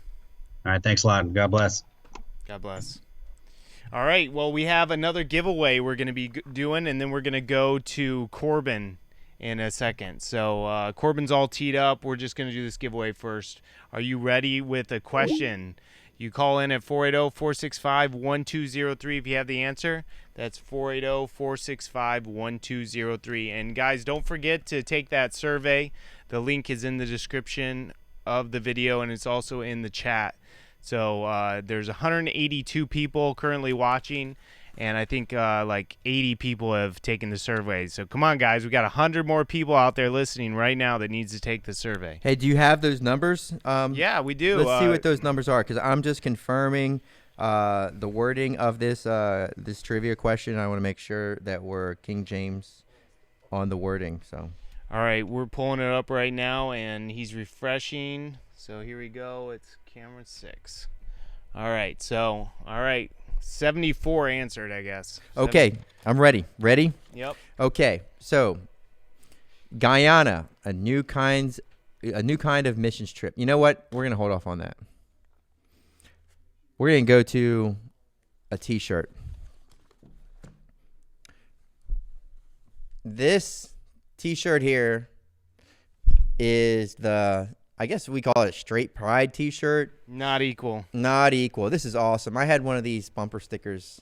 It's a pretty intense shirt. Yeah, I had one of these bumper stickers. You definitely get some cross-eyed looks when you wear this shirt. So, Adam and Steve, Adam and Eve, not Adam and Steve.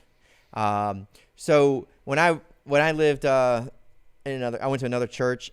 That church was like the type of church where you would just you'd put Bible verses all over your car. You pull into the parking lot of the church, and there's Bible verses on the cars. And I had one of those not equal signs going through it. And I still have one of those stickers. I think I had a guest over. I think the landlady might have taken it or something because I had it on the fridge.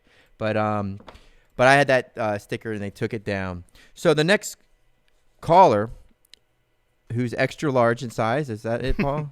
They must be extra large. Yeah, so it's that, sure, extra large. So okay. You only can call in if you're extra large. If you're extra large, or if you're willing to drape it over you, or just come out of it. And you have to be in America. There's a lot of stipulations for these. Yeah, absolutely. We're really narrowing down because the questions are easy. Yeah. So the question is what everyday substance was changed into a plague of lice in the Bible? So there was something that you may see every day that was changed by a miracle, by God, into lice. And that was a plague and a curse. So next, first person to call in with the correct answer, 480-465-1203, shall be the winner with the correct answer. So we've got Brother Corbin Ressl here. So I don't know if we got the phone ringing. Nobody knows. They're searching hard. So Brother Corbin, how are you, sir? Oh, wait. We got him muted. Okay. There you go. I'm going to ask you again. Brother Corbin, for the people who cannot read lips, how are you, sir? I'm doing good. We had some sickness come through the house, but we're all on the mend, so I'm doing all right. You guys must be pretty desperate over there, scraping the barrel, bringing me in, huh? I don't know if you can hear me or not. I can hear you clearly. It was that I wasn't talking. I was talking. So, yeah, nothing gets past you, Corbin. So. All right, we're ready. We have a caller here with the answer. Going to you, Dustin. Okay, thanks for calling in. You're on the air. Who am I speaking with? Logan, did you answer the phone first? Yeah, I did. It sounded fine before you. It sounded fine before that. All right, come on, screen these calls here, Logan. Like... All right, try to talk into the phone this time. Okay, are you? Do you need help getting out of the well? Are you calling for help, or what's going on? Are you locked down? Yeah, the Kansas governor just put everybody on a lockdown as of tomorrow. Okay, well, it seems like there's a conspiracy where they don't want anybody to know the answer to this trivia question. So, who am I talking to? This is Charles.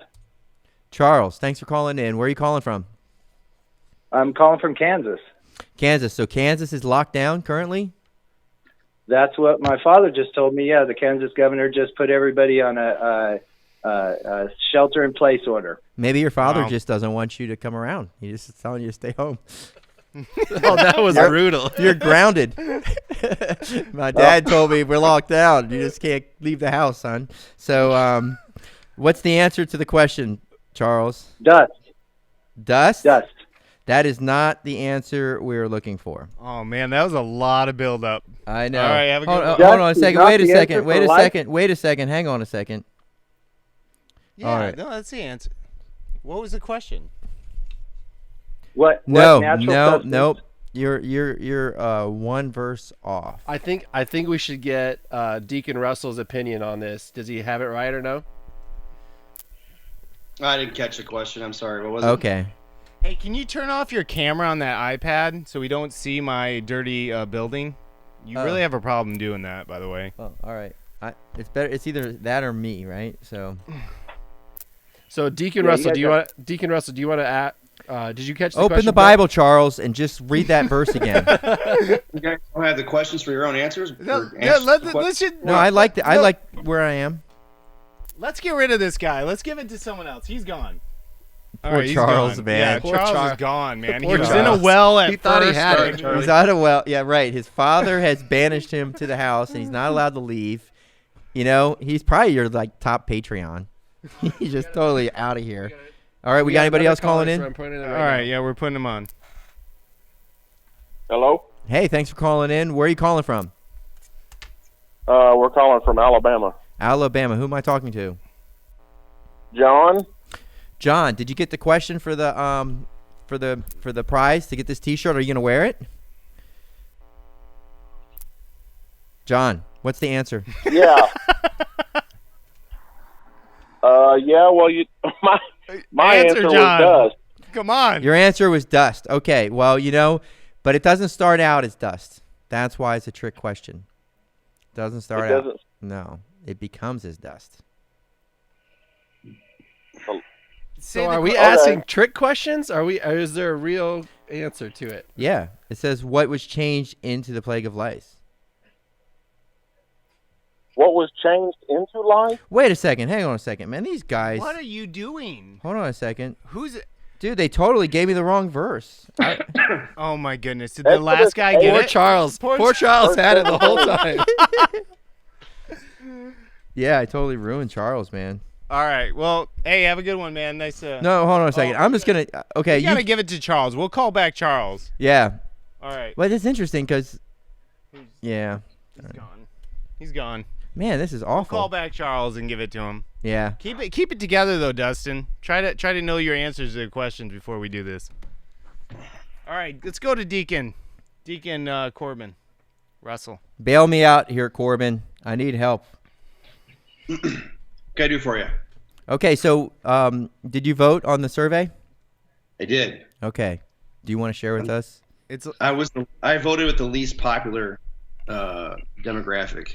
Okay, so your wide pool of constituents you have over there. Right. Yeah. All 77 of them. So so there's a tie. So you think it's a hoax? Okay. All right. Oh no, is that the lowest one? Last time I looked at it was the other one. I do not think it's. Okay, brother Deacon Corbin Ressl has now said that's a hoax. We can't hear anymore. I don't know what's wrong with your microphone, and so we can't hear him anymore. And he thinks it's a hoax officially. I knew this was a mistake. I know. We no, totally you're doing good, man.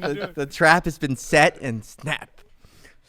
So what do you think? You think it's a serious pandemic? You believe that this is something that people need to take heed to, and that that the numbers are you believe the numbers are a clear reflection of what's actually happening out there?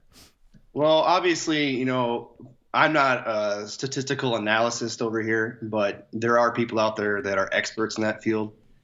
And as Sam was pointing out earlier, there's even dissension among them.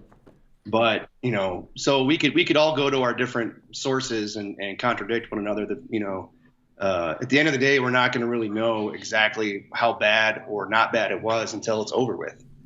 But I mean, it's pretty hard to sit there and say that it isn't something to be taken seriously. I mean, a lot of people are dying and getting sick all around the world. I mean, it'd be a pretty elaborate hoax to put that one over on people. So, yeah, Is anyone saying it's not serious? I've never heard anyone say it's not serious. Well, I think there were some people that were definitely downplaying in the beginning. Yeah. Well, yeah, downplaying it, but I don't think anyone said it wasn't serious. Well, the question is when it comes to being serious, is what's serious? Is the question, or is the part that needs to be most concerned? We need to be concerned about is it the sickness? That the sickness is what we should be afraid of, or is it the response that's a serious well, I don't think you should be afraid of either of them. Right. I don't think you should be afraid at all. Good. There's nothing to I think both sides have a very legitimate concern. Yeah, I mean, are nefarious people out there going to take advantage of the situation? Sure. But I don't think it was orchestrated or something like that. Well, give us your opinion on what's going on. Well, here's the thing. It's like, a lot of anomalies can happen in any event. Anytime something happens, there can be just things that are unexplainable, things that we don't know. And it just, what we don't want to do, I think, is, it's just focus on that, the unknown. Well, we don't know this. We don't know. We shouldn't focus on that. We should focus on the things, that we do know. And, these things, sometimes I believe things like this, they happen naturally. I don't think that I think this is too elaborate for something to be just, cooked up and but a lot of people have the idea that, nothing happens by accident, and specifically to, talking about within this instance would be, the event 201 and the whole pandemic thing. If you want my take on that, I have probably a very different opinion than most, in the audience, is that, I don't believe that it was a pandemic at all. I don't think, when you look at, there was this meeting with John Hopkins Center and the Bill Gates Foundation where they had, where they were predicting 65 million deaths and they had this whole scenario play out. But to me, I mean, when I look at that, like that's kind of been Bill Gates' shtick from the beginning. And that guy's been saying and doing those type of things for a long time. Like he's been blowing that horn for years and years and years. So it kind of makes sense that he would do something like that to me. And, it makes sense that I think that people would even, run drills for such a scenario, that they would run drills for a pandemic. I mean, since pandemics are nothing new, they've happened before. We've had those, maybe not to this degree. I mean, we ran fire drills in school when I was growing up. We ran fire drills at work in different places that I worked. So, that doesn't really alarm me that, this fall, somebody actually decided to put on, a situation, or a simulation of similar events of a pandemic. It's not that much of a stretch. To me, it's a coincidence, in my opinion. And they say, well, but they're doing it and they're using a coronavirus. But every pandemic in recent history has been the result of coronavirus. I mean, that's what SARS was. That's what MERS was. These were all coronaviruses. So, and the other thing is, too, is that, John Hopkins, I was reading up on it. They did a similar event called Dark Winter back in 2001, and it involved the smallpox attack. So they've run similar things like this before. They've done these exact type of drills before.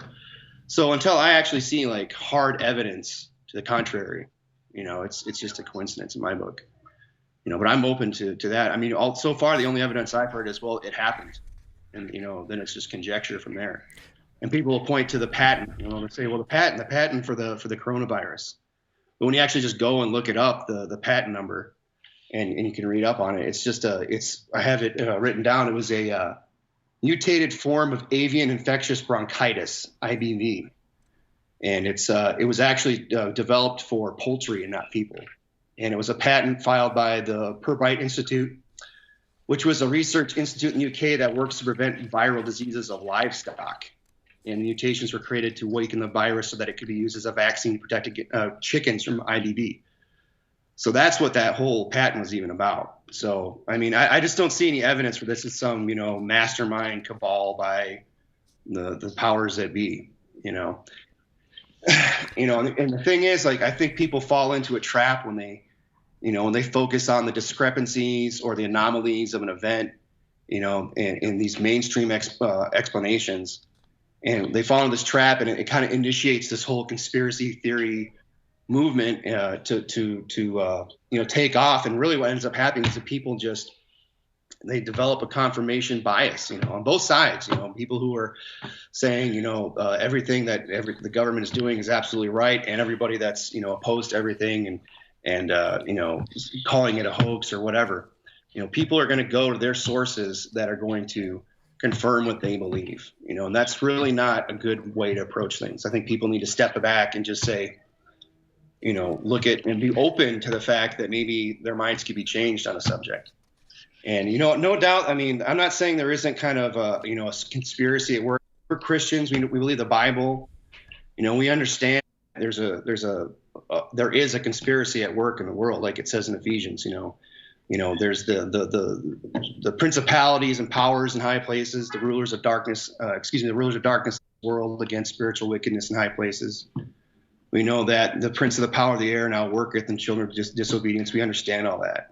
We know there is an overarching, conspiracy at work here, and I just feel like sometimes we run to these extremes with these conspiracy theories. And while they're interesting, they can also become very confusing. They can become very contradictory. And quite frankly, they can just turn into a waste of time, And that's really what Satan wants. Everyone just confused to sit around, rather, trying to figure out what caused this or where it's heading and everything like that, and get our focus off what what really matters, And I remember when I first got saved, I was a lot more into the conspiracy stuff than I am now, And the thing is, a vast majority of Americans, believe at least one or two conspiracy theories. And I'm not saying that I dismiss out of hand every, quote unquote conspiracy theories, because obviously some conspiracy theories are true. They've been validated.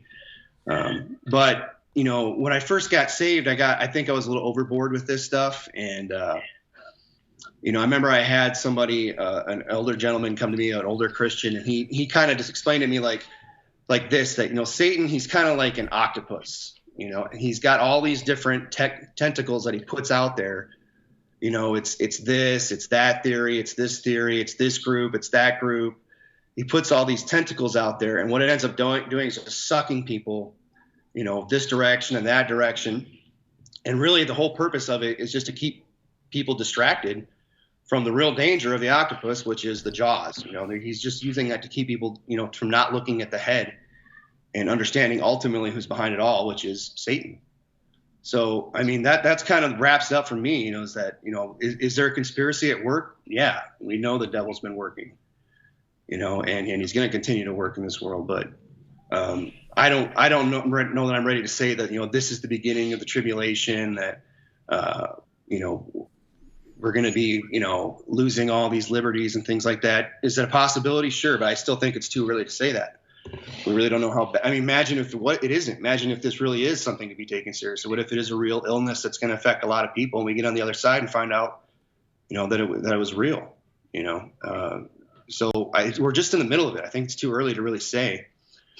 And I think if push came to shove, where people were really, government really started overstepping and just bearing down, I think that's when they would actually start to encounter resistance. I think a lot of people are going along with it just for the sake of getting along right now. I think there is a limit. I don't know where that is, but I think people that know the Lord, people that want to serve God, they should just focus their energies, in preaching the gospel, and bringing the light to those that are in darkness, and not spread fear or doubt. That's not the message that we want to bring to people. We're supposed to be, lights in this world. So we should walk circumspectly, we should redeem the time that we have here. So that's kind of my take on it. Well, do you think 9/11 was an inside job? Do you think that was as it was presented to the public? No. I do not believe it was as it was presented to the public. I mean, it was definitely, those towers were brought down. They weren't brought down by jet fuel. That's for sure. 3 towers. I mean, that's what I appreciate about Brother Barnish, and what he had to say there earlier is that, he pointed them to the architects and engineers for 9/11 Truth. That's a great site because they have a lot of facts. Like, they're dealing with physics. They're dealing with things that can be proven, hard data, just conjecture, or I think this, or I think that, or maybe, or, these possibilities. I mean, 3 buildings fell that day. No one can deny that. And only 2 planes flew into that area. So, no, I mean, but here's the thing is that's the you don't want to just, one conspiracy is true, ipso facto, they're all true. Well, my question was is kind of a foundational question. So it would be follow up, because I agree that we have such clear evidence. Building 7, you have certain things that are conjecture, and then somebody would consider, well, why did they have these planes? How was the Pentagon able to be struck by a plane when they had known for a long period of time that this plane? So that day you're looking like, well, they would have been able to shoot that down because that's why those systems are in place, is to protect the Capitol and the Pentagon and those things. So you think, well, something's fishy. So the same type of people who on that day had those, they're looking for those types of signs because they're weary. They don't want to be deceived. They don't trust. They don't believe that Elvis was really playing the guitar. They don't really believe that Kennedy was shot by Oswald. So there's people out there that already have that. They're just trying to present a picture to us. But what would it take? And this is the question: what would it take for somebody with your perspective who's just like, right now I can only respond to what I'm presented, and what I'm presented is not it's not instigating any other response. I just believe that I should just hold fast, go with the flow. There may be warning signs, but what's it going to take for me or for you or for somebody with that perspective to say, hey, you know what? This is something that people are claiming. This is like 9/11. Because even today, there are people who, when the evidence that you and I may be convinced with on 9/11, we may have already seen it, but you can't show that evidence to somebody who's skeptical of the official version of events. So what kind of evidence would it take for somebody to kind of come around to the other point of view and say, this is something that is, I would have voted differently if I had seen this information? I don't know. I mean, what do you got? I don't know. I don't know what it would take. What would it take to convince people that, this isn't just, some planned thing to take over everything? I don't know. What would it take? It would probably take, a pretty, really heavy-handed, I really don't know, to be honest. I can't really answer that question. Well, that's fair, because it's totally hypothetical. It's like, you can't say like, well, if OJ puts the glove on, if it doesn't fit, then I'm just going to turn my back on everything. Must have quit. Right? So it's like, you don't know, but then that's the type of thing that when you see it. So, hey, brother, we're going to keep going. We don't want to go as long as we've gone in the earlier streams. We want to be able to keep it more shareable. And on that matter, please share this video here on your social media. Go ahead and like it. Subscribe to Framing the World. Subscribe to Framing the World Live. Thanks, Brother Corbin. I appreciate it. Before we let Deacon Corbin Ressl go, I did want to ask him a question. Brother Corbin, do you know, what do you think Alex Jones has to say on the matter? Oh, goodness. Why didn't you call in? Is that I tell my wife I'm going to call in and do it. Let's hear Alex. I just really think that the people want to know what Alex Jones has to say on the coronavirus crisis. Clearly what's going on is the transvestite Nazi Eskimos are standing by at Area 51 on anti-gravitational craft, ready to bring in cybernetically altered monkeys with hand cannons that decombobulate the human genome, and so on and so forth. And this is only beginning, folks. And you are the resistance. Go to my website and buy all my health products. Awesome. Thank you, brother. We appreciate you being on the show. Hey, thanks, Corbin. Have a good one, man. Because of Tangy Tangerine, I'm completely immune, and so will you. You should have called when we had that subject up last week when we were trying to get somebody to call in as Alex Jones. But thanks for getting on the line with us here, brother, and I hope you feel 100% soon. And before I go, what's up, brother? The last thing I just want to say is that, I know a lot of people out there are worried and they're fretting about this kind of thing. And I've probably even experienced that to some degree myself, and I'll keep it short. But, the Bible says, Jesus said in John 14, peace I leave with you, my peace I give unto you. Not as the world giveth, give I unto you. Let not your heart be troubled, neither let it be afraid. We shouldn't be afraid of these things that are going to come to pass. If we know the Lord, there's no reason to be afraid.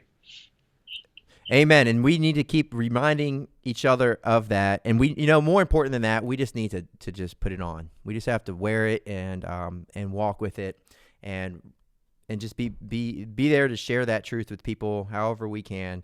There is lifestyle evangelism. That's not our primary method. That's not what gets people to heaven. But even in times like this, if we can walk in the Spirit, it will help other people who are afraid. So, speaking of people who may be afraid, I want to go back to Charles because we sure did him wrong. Man, the comment section was just blowing you up, man. Him with Dustin got the dust question wrong. Oh, dude, who cares? That was good. You can't pay attention to those trolls. They're all trolls. Let me go ahead and not. Who said that? Banned for life. Sean Barnish banned for life. So Charles, blame this book. Do you sell this book, Paul? No. All right, get it away. I actually the verse they referenced, said it was ashes, and then that turned up to dust. And so then I didn't even look at it because I think I'm trying you looked to juggle. at the wrong answer. Well, yeah, sure, okay. Well, I did that. It was my mistake. Forgive me. If you forgive me, your heavenly Father will forgive you also. So Charles is going to get also this DVD here talking about Guyana, a new kind of missions trip. And I'm sorry, Charles. I'm sorry. He's going to get that one too? Yes. I'll buy it. I'll buy it for him. All right. So Charles got both. All the people out there, you don't get a prize. Charles gets them all. No, Charles gets. We have another one coming. Well, now's the time to do it, man. All right. So the next question here is going to win this prize, and I lost. Luckily, I know the answer clearly. I wish I. Darn it! I lost the spot where it talks about it. But I'm just going to have to paraphrase. Here it is. Okay, so what king had, it says a bevy. So I don't know what a bevy means, but maybe in context you can, I'll just go that this king has a group of people, and they were a bevy of magicians, astrologers, sorcerers, and here's a clue, Chaldeans, which I find to be very interesting because that's not just a nationality. Apparently, the Chaldeans and their sciences were something that was synonymous with that. But listen, are you wowing my? This is a long question. Okay, well, then nobody needs to hear it. Okay, who's next? All right, come on, ask the question. All right, you guys are just like, man, I'm not coming back. Everybody, thank you very much for listening to us here. I really appreciated the short time that I did host the show. Logan, take over from here. So, all right, so we got our first caller. Who's the king? Never mind. That had these astrologers. Bring him in. He knows they called and they dropped right away. Yeah. Okay. So ask the question again and give him another chance. So this is from another Bible version. That's why we had trouble with it. What emperor had a bevy of magicians and psychics, which the Bible calls astrologers, who could not interpret his strange dream? What's the name of the king? Tell us now. And you will win the MASA, Make America Straight Again conference, which was held in Orlando, Florida, hosted. And that is a fantastic DVD that has been totally wiped from YouTube as well. So, all right, we got our first caller in here. Go ahead, Dustin. You're on the air. Hello? Yeah, hey, thanks for calling in. Who am I talking to? Kevin. What's up, Kevin? Where are you calling from? Montana. Montana, very good. So I'm going to ask you about Montana, but before I do that, do you know the answer to the question? What's the name of the king? I'm hoping it's Pharaoh. You're hoping it's Pharaoh? I'm sorry. No, he did have his magicians, but they did not. You know, that's the funny thing. But no, there was a dream in the book of Genesis. But we're going to let you go. Take it easy, man. Hey, we lost him. I want to know Who about cares Montana. about Montana? All right, we got our next one in. Coming to you, Dustin. All right, thanks for calling. Are you calling from the United States? Hi, can you hear me? Hello. Hello? Hi. Hi. Who am I talking to? They're in the well again. I'm sorry. Are you there? I'm here. See, whatever you were doing before it didn't work. This is how you want to talk to us on the phone. Who am I talking to? You're talking to Bobby. Bobby. Thanks for calling, Bobby. Do you know the answer, what the name of the king is? Nebuchadnezzar.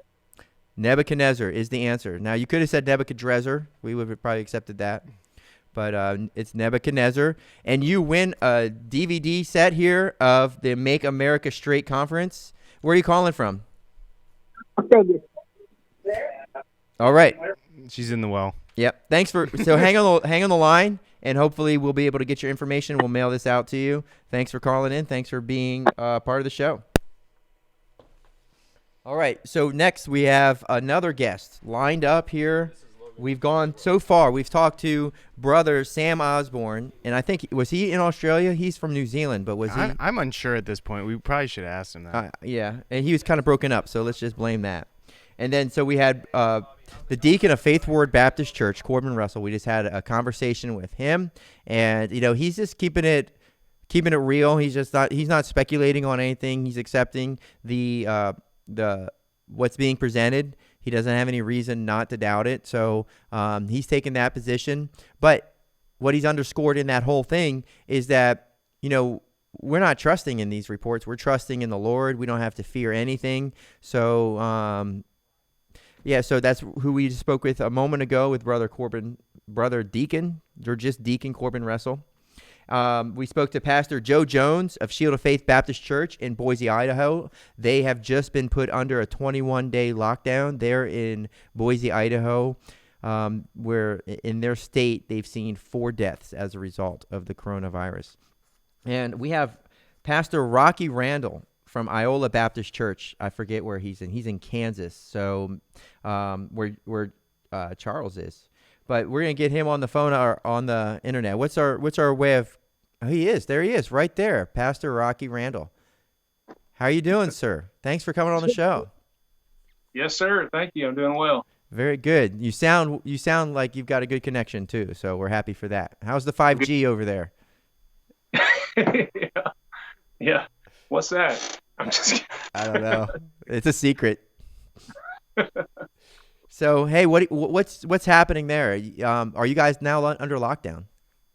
I think effective Monday, or 12 a.m. I think that is supposed to go into something like that. I mean, they've been pushing things like in Johnson County, which is Kansas City area. That's where it's been kind of like the biggest deal. I mean, they actually had like 4 deaths there. And so, they got pretty serious. And I don't want to make light of that, but you know what I'm saying? Like that was enough to, shut everybody down. But nobody's really, here's the thing. No one's really taking it serious in Kansas enough. I think that they're probably going to start enforcing it.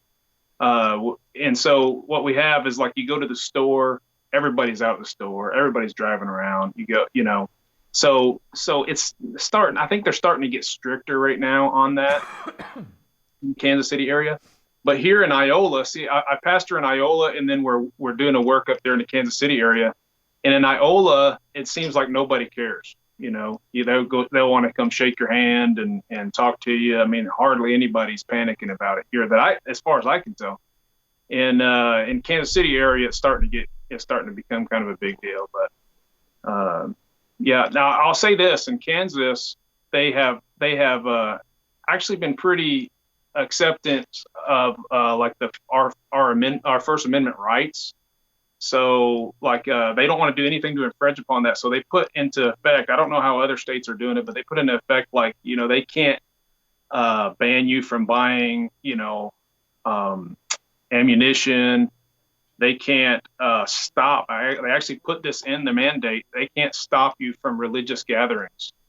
And so we define that however we want, But so that's pretty cool. I think that Kansas is mindful of that. What do you think? I mean, that's something that the Constitution promises to uphold in the Bill of Rights is our right to peaceably assemble. That's not something that really people are mentioning.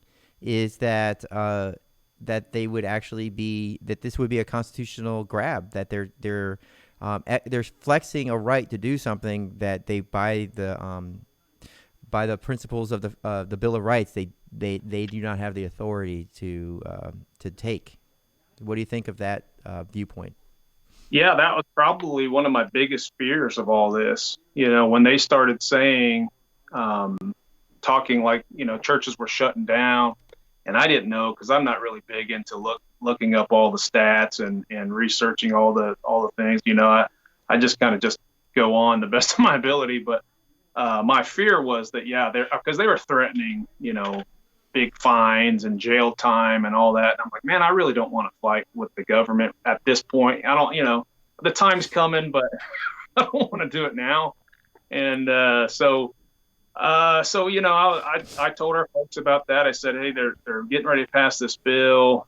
This was in Kansas City, in Johnson County. I said, they're getting ready to pass this bill, and it sounds like they're going to force us to stop meeting. I plan on still meeting, but we will try to do the, lower small crowds. We have small crowds anyway, but distancing and just try to be safe, but I plan on continuing to meet, really. So, but my biggest fear was that, the government was actually going to start, I just didn't want to be having services and they come beat the door down. And I don't think ready for that yet. But yeah, it's clearly a first step, you know. And I was listening to Brother Ressl, and I can agree with a lot he was saying. I don't necessarily think I don't go to the extreme some do on thinking that, you know, the government is currently trying to enact something, you know, to set up a one world government. I do believe the devil, you know, is influencing things, and everything that happens in history is just kind of like one step closer. It's kind of like testing the waters to see how everybody's going to respond. And I don't know if that's just Satan over that, or, you know, if there actually are people under the influence of Satan working on that. But certainly every time something happens, you know, it's just a step closer to giving them, you know, they're taking over our rights and everything. And I just didn't think that this warrants that kind of a fight yet. But man, it was alarming to me how many just kind of rolled over and just shut down all the services.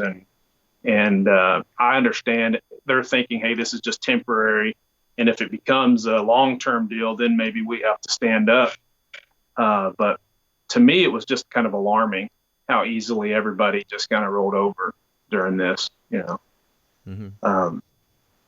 Well, we have to pick our battles, and you know you know, I kind of, as you were talking, I was kind of picturing the whole scene with David and Goliath, you know, because everybody, you know, he stood out in front of the armies of Israel, and he was directly defying the God of Israel, and so the armies kind of just stood there, and they really couldn't do anything, right, until the champion rose up. Now, I'm not saying that there's ever going to be a champion in this matter, because as we know that, you know, this is going to be something where, as time goes on, because I don't know if if we've taken any steps towards liberty since 1776, right? I think it's pretty much been one after the other. You know, they've got the whole Marbury versus Madison trying to set up the central bank, and then they get their central bank, and then Jackson just knocks the bank away, you know, and it continues.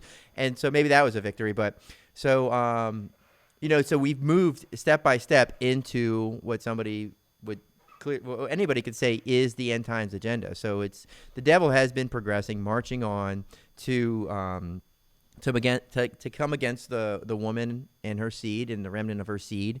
And so we know that this is going to be something that we're going to expect at any time. But what's most important, Pastor, and this is what I was leading to, is as a leader of Christians, you have a church, you have people that you're responsible to bishop and to spiritually guide us, because I believe our salvation isn't a physical salvation, but God can definitely preserve us throughout this entire time based on how we walk with him. And so how would you suggest as a Christian that other pastors, what's your example that you would give to lead your flock and to lead Christians? Because there's Christians on the line listening to us right now and who are going to watch later who don't have a pastor that they follow. So what would they need to hear from the man of God to help them, knowing that from here on out, it's going to continue the same march on to the end times as we see it written in the book of Revelation? Right. You know, for me, I feel like this is still early it's kind of early still, you know, to see what's going to happen. And I think obviously in times, it probably won't ever look like it did, you know, throughout history. I mean, in other words, we can learn from history, we can look back, but it's probably not going to look exactly like that. You know, we're not fighting the same way. We've got different, instruments in place, you know, with technology and all that. And so, I mean, I'm sure it won't look the same. We don't know. I think it's kind of early to tell, but I think when we're in heavy tribulation of any sort, leaders will rise and people will naturally follow them. And then the other ones will just kind of be the ones turning over turning the Christians over to the authorities or whatever. But, you know, it's still early to tell. I mean, you know, we're looking at this way out, I think, to something that we're not even close to that happening yet, in my opinion. It's just the signs, you know. I think of that verse that says, if thou hast run with the footmen and they have wearied thee, How will you contend with the horses? I think I misquoted that a little bit. And so it's kind of like, if you're going to roll over at something so small like that, what are you going to do when things really get rough?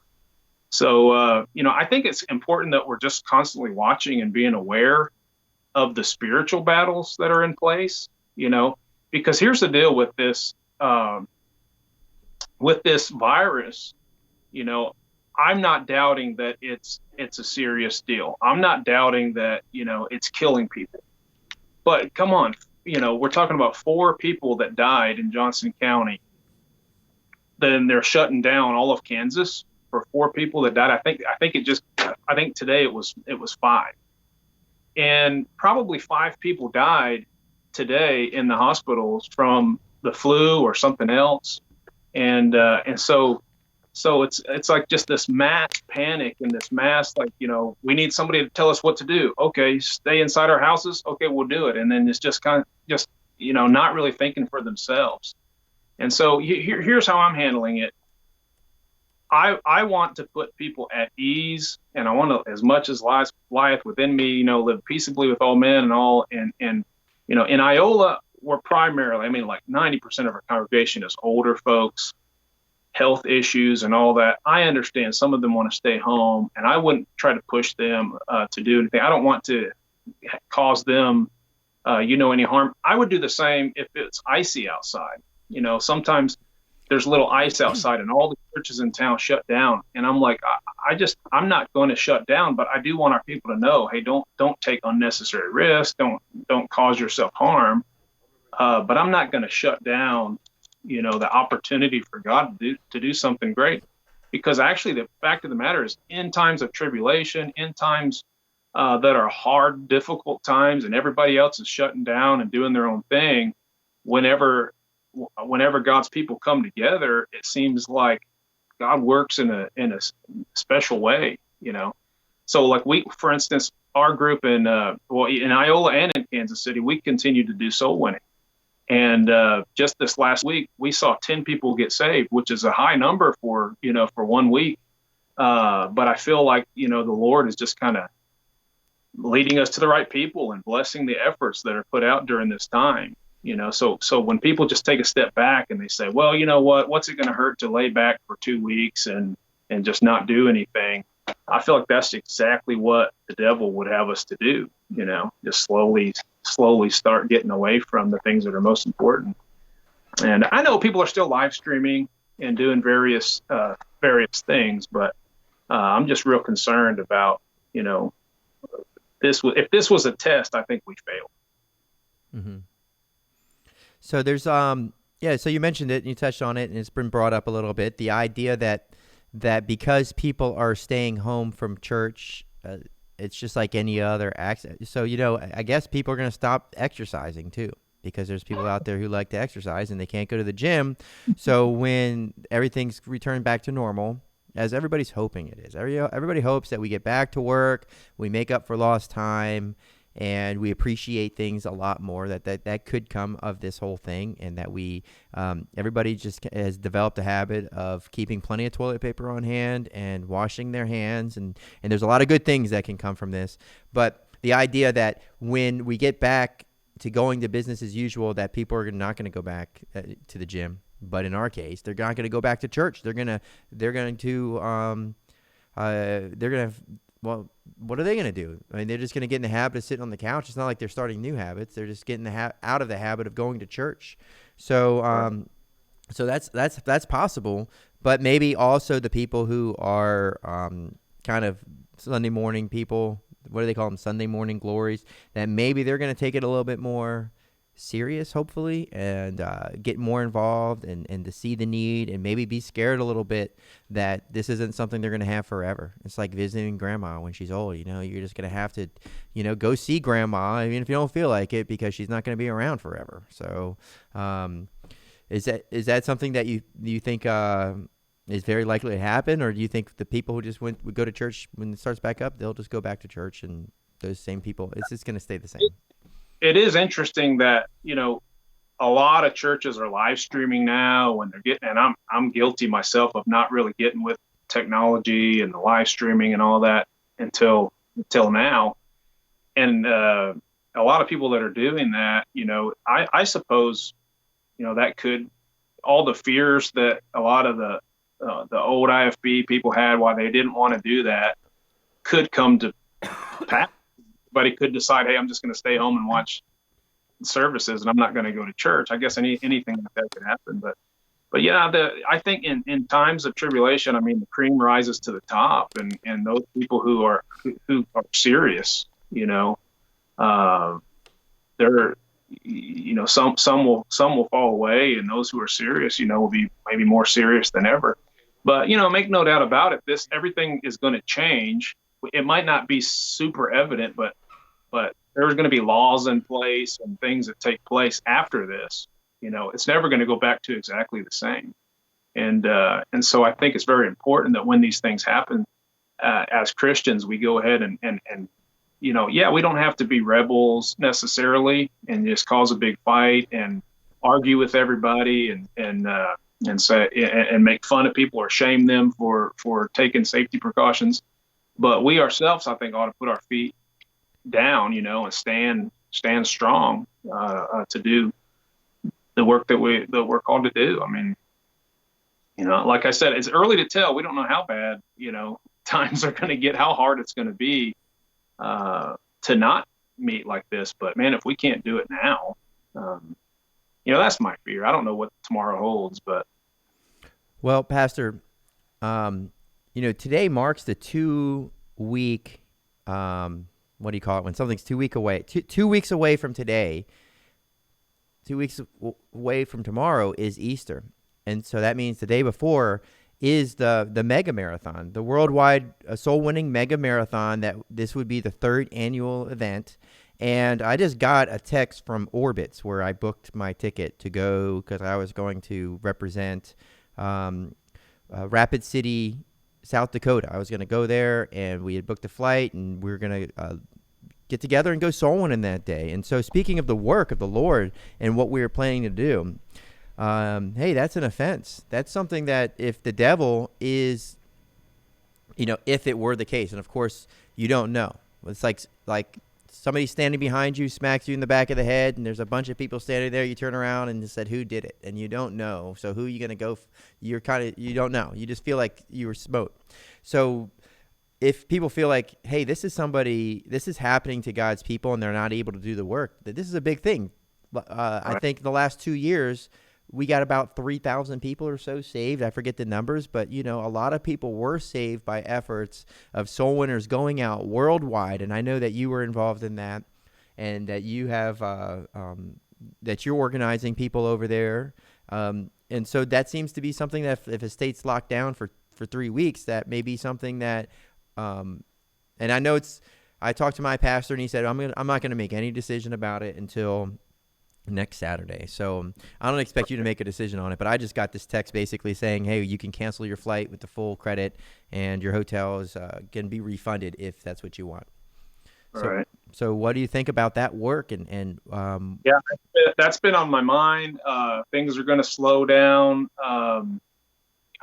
I don't know. I've been real hesitant to put any information out about what our plans are.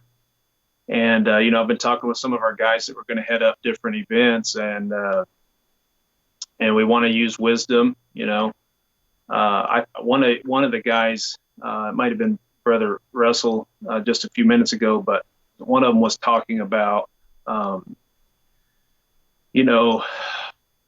way it's received right now. Some people, when you knock on their door, they really feel like you're doing something terrible and spreading diseases. I know in some neighborhoods it's worse than others. I'm sure in some states it's worse than others. And in Kansas City, we went out on Thursday, and each one of our groups had at least one person that cussed them out and yelled at them and said, how can you be so reckless, and you're spreading germs. But we also understand, like somebody said, that there's going to be those kinds of people no matter what. So whatever we do for the mega marathon, and I'm going full speed ahead, but But whatever we do, I think we do have to use wisdom and understand that a lot of people have just been sucked into the sensationalism and the fear mongering, and they've been sucked into that, and they're genuinely concerned. And I don't want to turn them off to listening to what we have to say because, because we're just throwing caution to the wind or whatever. But I think we need to take a look at how, maybe some approaches. I have heard some people trying to be creative with doing phone calls or different things. I don't know. I plan on still meeting some way or another, and we'll make all those details known as we get closer. But I also have been just kind of holding off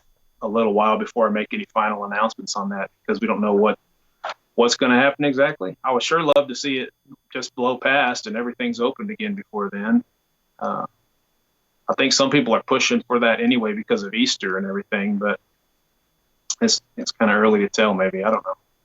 Yeah, I think that is something that's notable. Is that with what I've heard? I don't know specifically in Idaho, 3 weeks, 21 days from around this time. There's a prohibition for people to go out and do anything besides what they essentially need to do, which is go to the grocery store and, to and from those essential things, and whether you're an essential employee, but everybody else is pretty much staying home. And so we have Easter, and, even there's twice a year Christians where they're going to go to church for Easter. And a lot of people, they show up in church, and people get saved from showing up at church for Easter. So there are things that are, it's uncharted territory, and as far as what we're being restricted with, and so we kind of have to make decisions if this trend were to continue, and time's only going to tell. And I really appreciate you taking the time. This is Pastor Rocky Randall from Iola Baptist Temple, and that's in Iola, Kansas. And go ahead. I put the link earlier in the chat, but if you just put into your YouTube search bar Rocky Randall or Iola Baptist Temple, it should come right up there. I think your face is the icon for the channel. Go ahead and subscribe to him. Support his channel. It's Mrs. McMurtry thinks it's near Kansas City. How far are you from Kansas City? Yeah, so Iola is actually about an hour and a half from Kansas City. That's good. The link that you were talking about on YouTube is the Kansas City work. We're calling it just our KC mission. That's it's still Iola Baptist Temple, but it's a work that we started out there. So the YouTube videos and everything. You could go to Iola Baptist Temple or Iola Baptist Temple KC mission. And another thing about you is that you can run with the horses, can't you? Or run with the chariots. Yeah, I can. There was a time I could do a lot more. So that's good. So God bless you. Thank you very much for sharing with us. And go ahead and go check out that survey, and go ahead and just be part of that if you have time. And check out Pastor Rocky Randall, and everybody support him. God bless you, sir. Is there anything you want to say? Thank you, Pastor, for coming on. You already said goodbye? Yep. Thank you, guys. Appreciate you. Have a good one. Bye. Hey, do we have another giveaway, Dustin? I don't have anything down here. That's Okay. it. So I bundled the two together with our friend Charles. Yeah, why did you do that? Well, you can just grab. I mean, he said he was going to pay for it, so you can just grab another one. Okay. Yeah, just do another Guyana. Yeah. Okay.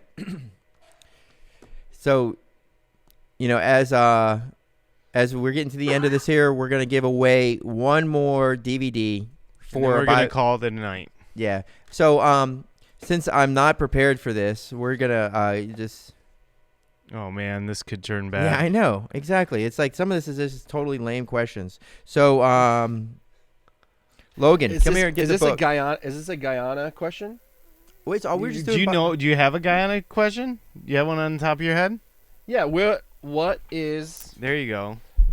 What is the name of the relative that lives in Guyana where Pastor and Paul stayed? What is the name of the family relative down in Guyana where the missionary stayed for the Okay. trip. And as we're waiting for nobody to call, Logan, please come down here and take this book, and I want you to do me the favor of finding a question. All right, very good. Yeah, we'll be good.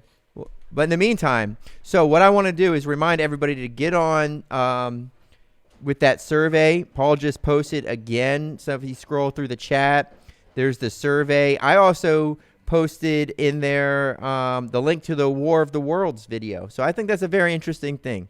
Now, anybody can turn on the television today. Anybody can turn on the radio. It's all over the place. You can just keep track of what's happening in the world and what the talking heads are saying about this.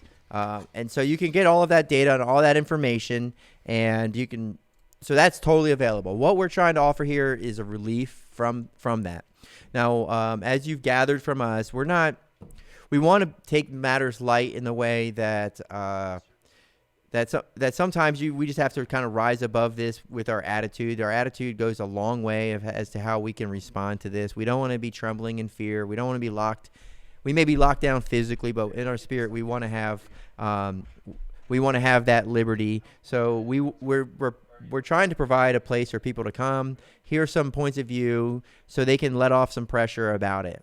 So we're not taking any strong stance, and what you've learned here is that nobody is capable of taking any strong stance because we don't know. We don't know where this is going to lead or when this is going to end. So did Logan take a call? No, so I'm going to give a hint here. For the hint for the guy's name is he was also in the film Deported. And so we're going to go to the question. I have a biblical question. If you want to change it, I have a biblical question. Yeah, change it. Wait, I got a question. So is the question one of our friends? Or yes, is it it's one of our friends. It's one of our friends? It's Shane's relative. Okay, that's what I was going to say. Is it Shane's relative? Well, I did not give the answer. No, it's whose Shane's house talking. were you there? No one's going to know that. With the black what are you talking about? I know. Okay, all right. Do you want a biblical question? Yeah, let's get a biblical question. Okay. No one's calling in. All right, 480-465-1203. What prophet saw the small cloud in the shape of a man's hand? Okay. What prophet Well, saw while a we're waiting tiny for cloud someone to call in the shape of a man's hand? I want to go to the results of this survey so far. So far, 100 people have answered the question, and these are the results right here. So if you scroll down on that, Logan, if you scroll down that page, you can see. So the top one is serious pandemic, 9%. Real virus, but government response is too draconian, 24%. Pandemic, 67%. Hoax, 6%, and Nothing Burger is 12%. So Nothing Burger. We're gonna keep this survey going for all these things. But we got someone on the phone now. Okay, very good. Logan. Go ahead and field this. Yep, you're on the air here. So go ahead. Close to the mic. Go ahead and give us a question. Give us the answer. Who saw? Would you stop yelling at me? I'm trying to answer a phone here. We're running a professional operation, all right? All right. First off, what's your name? Where are you calling from? My name's Dylan in Vancouver, Washington. Dylan. All right, brother. So, what prophet saw the cloud in the shape of a small hand?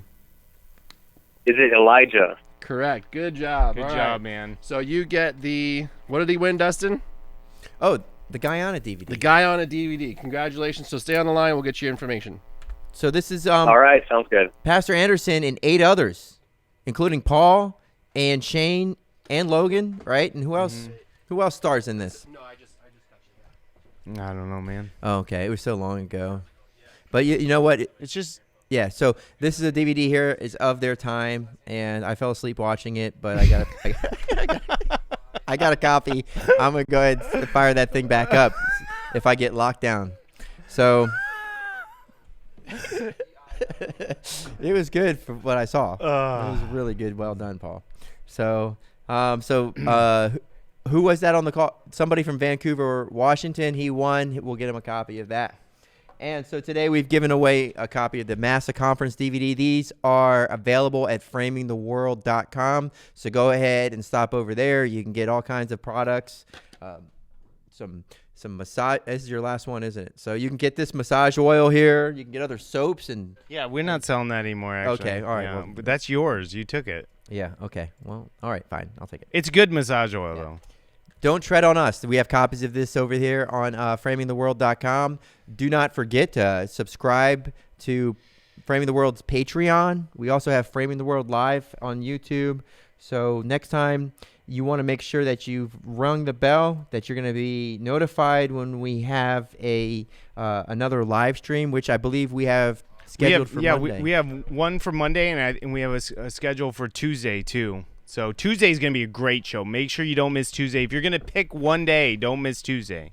So are you entering who the guests are going to be Monday and Tuesday? Have you told them yet? Well, no. Well, you tell them. Let the people know who we got online. Well, it's not for sure. It's not for sure. Monday's locked in. I locked that in. We're ready. Okay. Well, who is it? You tell them. Monday's the big Monday.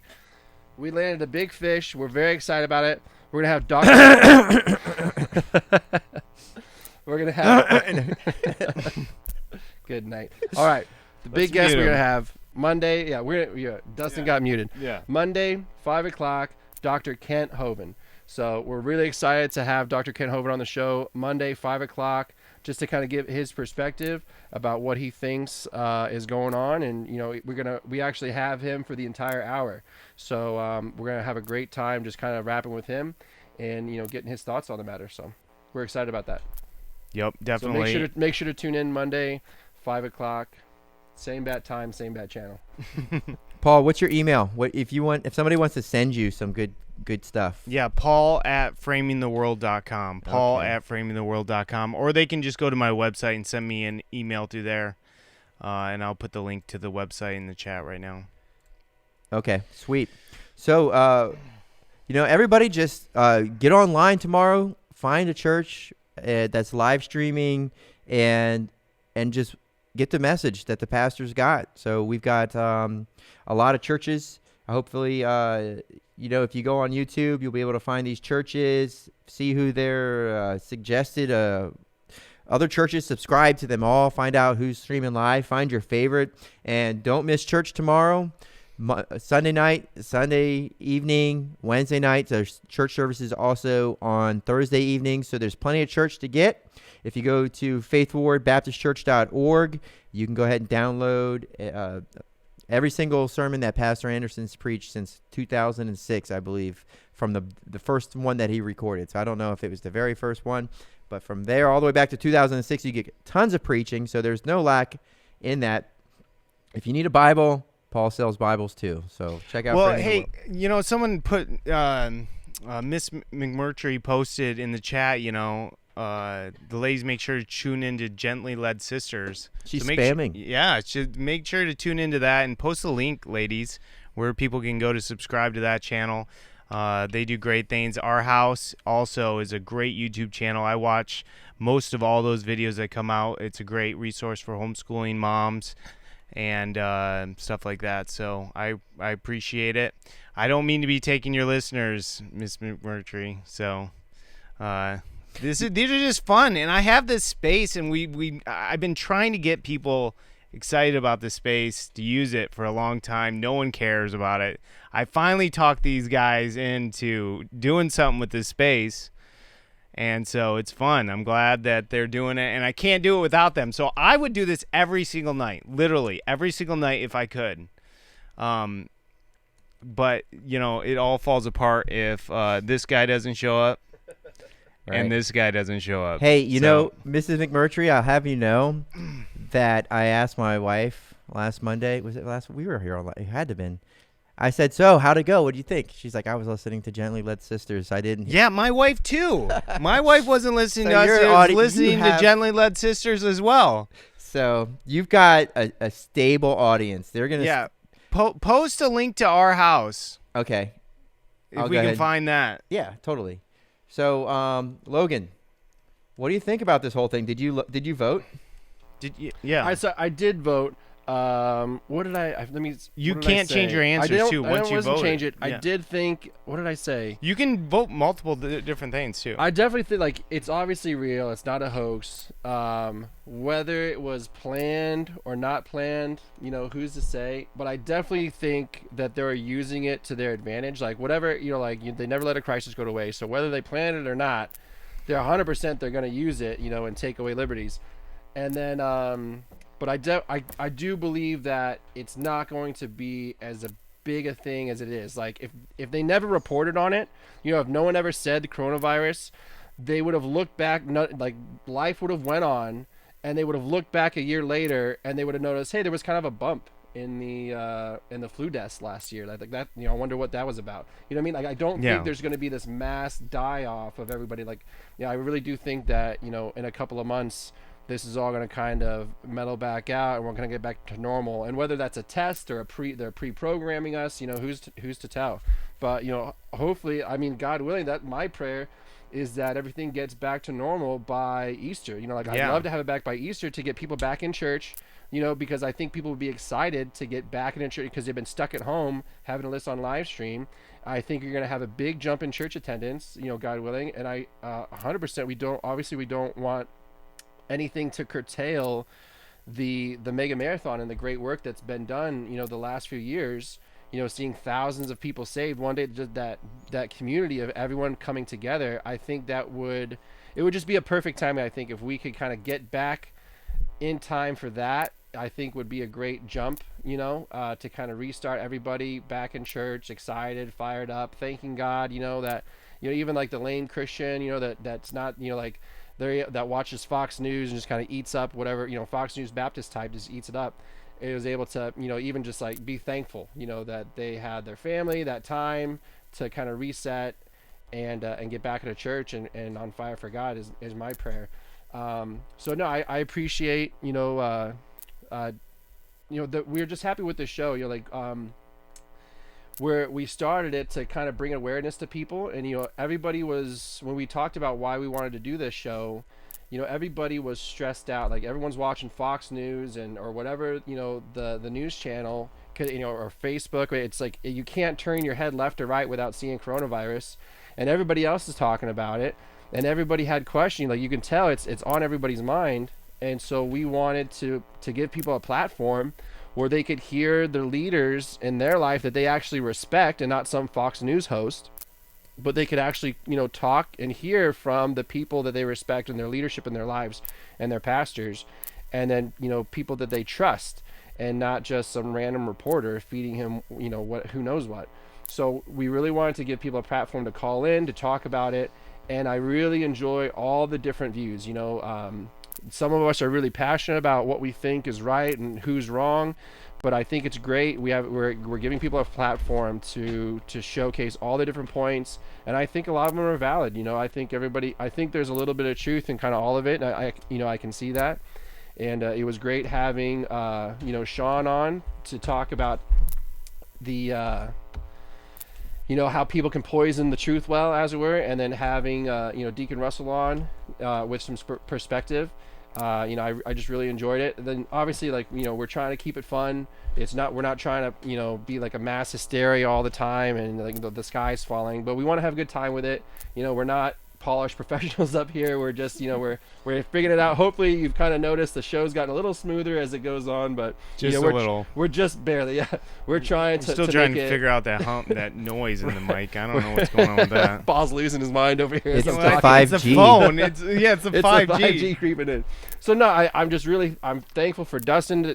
Dustin works very hard, puts in a ton of hours at work, and comes basically has enough time to go home, shower, eat, and and drive straight over here, and just jumps right in the desk, right into the program. And it's a blessing to have him here. And then obviously Paul, it's a blessing to have him. I think a lot of times we get so used to having Paul and all of the products, everything he puts out, we can kind of take it for granted sometimes, the blessing that he is. And if he wasn't here, there would be no platform. There would be no place there would be no space where you could talk to each other, and see this type of show. No one else that I know of is putting out any kind of show like this, and bringing these pastors together. and having a community and people talking about it. So, support him and what he's doing. Go to his Patreon, buy stuff from the store, send him a message, give him a thumbs up. And, we're just very thankful for what we have here. And, God willing, we'll get through this and we'll be the better for it. So anything else you want to say, Logan? That's about it, brother. Okay, so listen, guys, we're going to have Dr. Ken Hovind here on Monday. So I figure Paul's going to make a little snippet, just letting people know, and so we can get the word out. Pastor Ken Hovind has influenced tens of thousands of people, so there's tons of people who have come to the Lord through his creation ministry. So it's really cool. So tune into that, and then when Paul puts that little teaser out, share that. Let us get some traffic here to the channel, so that way we can get some people also redirected to our friends like Gently Led Sisters, Our House, Mrs. Rodriguez, who does Our House. I just pray she gets a big uptick or kick. Everyone needs to subscribe to Our House. Yeah, guys. because come on, that is literally a great channel. You're gonna love it, especially if you're a mother and you're homeschooling. Yeah, because all these people are homeschooling. They're thrust into homeschooling. So, that's a great point. I know Deacon Russell just made a comment in the chats. He was saying that we should get them on to do some homeschooling tips. So we should in the future we'll definitely get them on and doing homeschooling tips. Where ladies can call in, get questions from them. I think that would be a huge resource for people. I'm gonna throw something out here that I didn't preface it with Paul at all. I'm kind of throwing it out there to the community. Oh no! Go ahead and put your finger on that mute button, Paul. Yeah, hold the video on mute. So we were just saying, we want to get.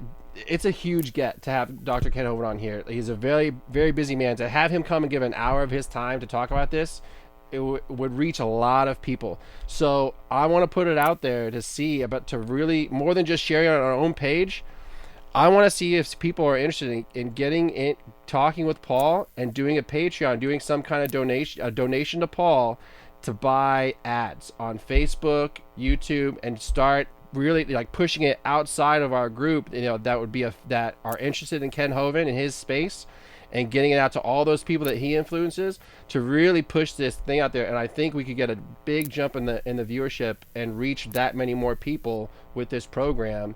So if you're interested in doing some donations to really get that show out there, get with Paul, make a donation to Framing the World, and we maybe can do some ad buys and really push, blast this show up on Monday. Yeah, and Ken Hovind was really instrumental in my life. I would say the two most instrumental people in my life is Pastor Steven Anderson and then Ken Hovind. And in fact, probably without Ken Hovind, I wouldn't even listen to Pastor Anderson. And so I have a lot of respect for the guy. Obviously, he believes different about a lot of things, but he's a good guy though. He was in After the Tribulation, wasn't? Yeah. So, yeah, he definitely has worked with Paul, and I know he's friends with Brother Matt Powell, and they've worked together, and I think even our friend Guzman has worked with Dr. Hovind. So I think it would be a good opportunity for us to get the word out there and help. Because he's got tons of, his evidence of evolution being a hoax, right? Talking about hoaxes, evolution, the hoax of evolution. So his information, Ron Schaefer Jr. is in the chat, just reminding us of how Dr. Ken Hovind proves by, the geological evidence that the flood happened and that there's actually evidence of the flood having happened biblically. So we want, and on our side, selfishly, is we want this to be an opportunity for people to get eyes, not on us per se, but on our crowd, and to be able to see Paul's channel, to see After the Tribulation. Maybe that would be useful for some people to maybe put these things into context. The Revelation series, New World, all the projects and movies, New World Order Bible versions, Babylon USA, to find their way over to our pastor friends, and so they can maybe tune in on Sunday. Maybe they don't have any live streams, so maybe we can just get the word of God out there, turn people into soul winners, and you guys can use this little platform that we have and our small following here to turn it into something that that is a good thing for the Lord's kingdom. So check out the War of the Worlds there. So go out on YouTube there and check out the War of the Worlds. It's a little hour-long radio thing. It might be fun to listen to. It's from 1938. It's Orson Welles, so it's very it's an interesting part of our history as far as American culture. So thanks for tuning in. Anybody else have anything to say? No. All right. God bless you all. Thanks for tuning in, and we'll see you on the next one.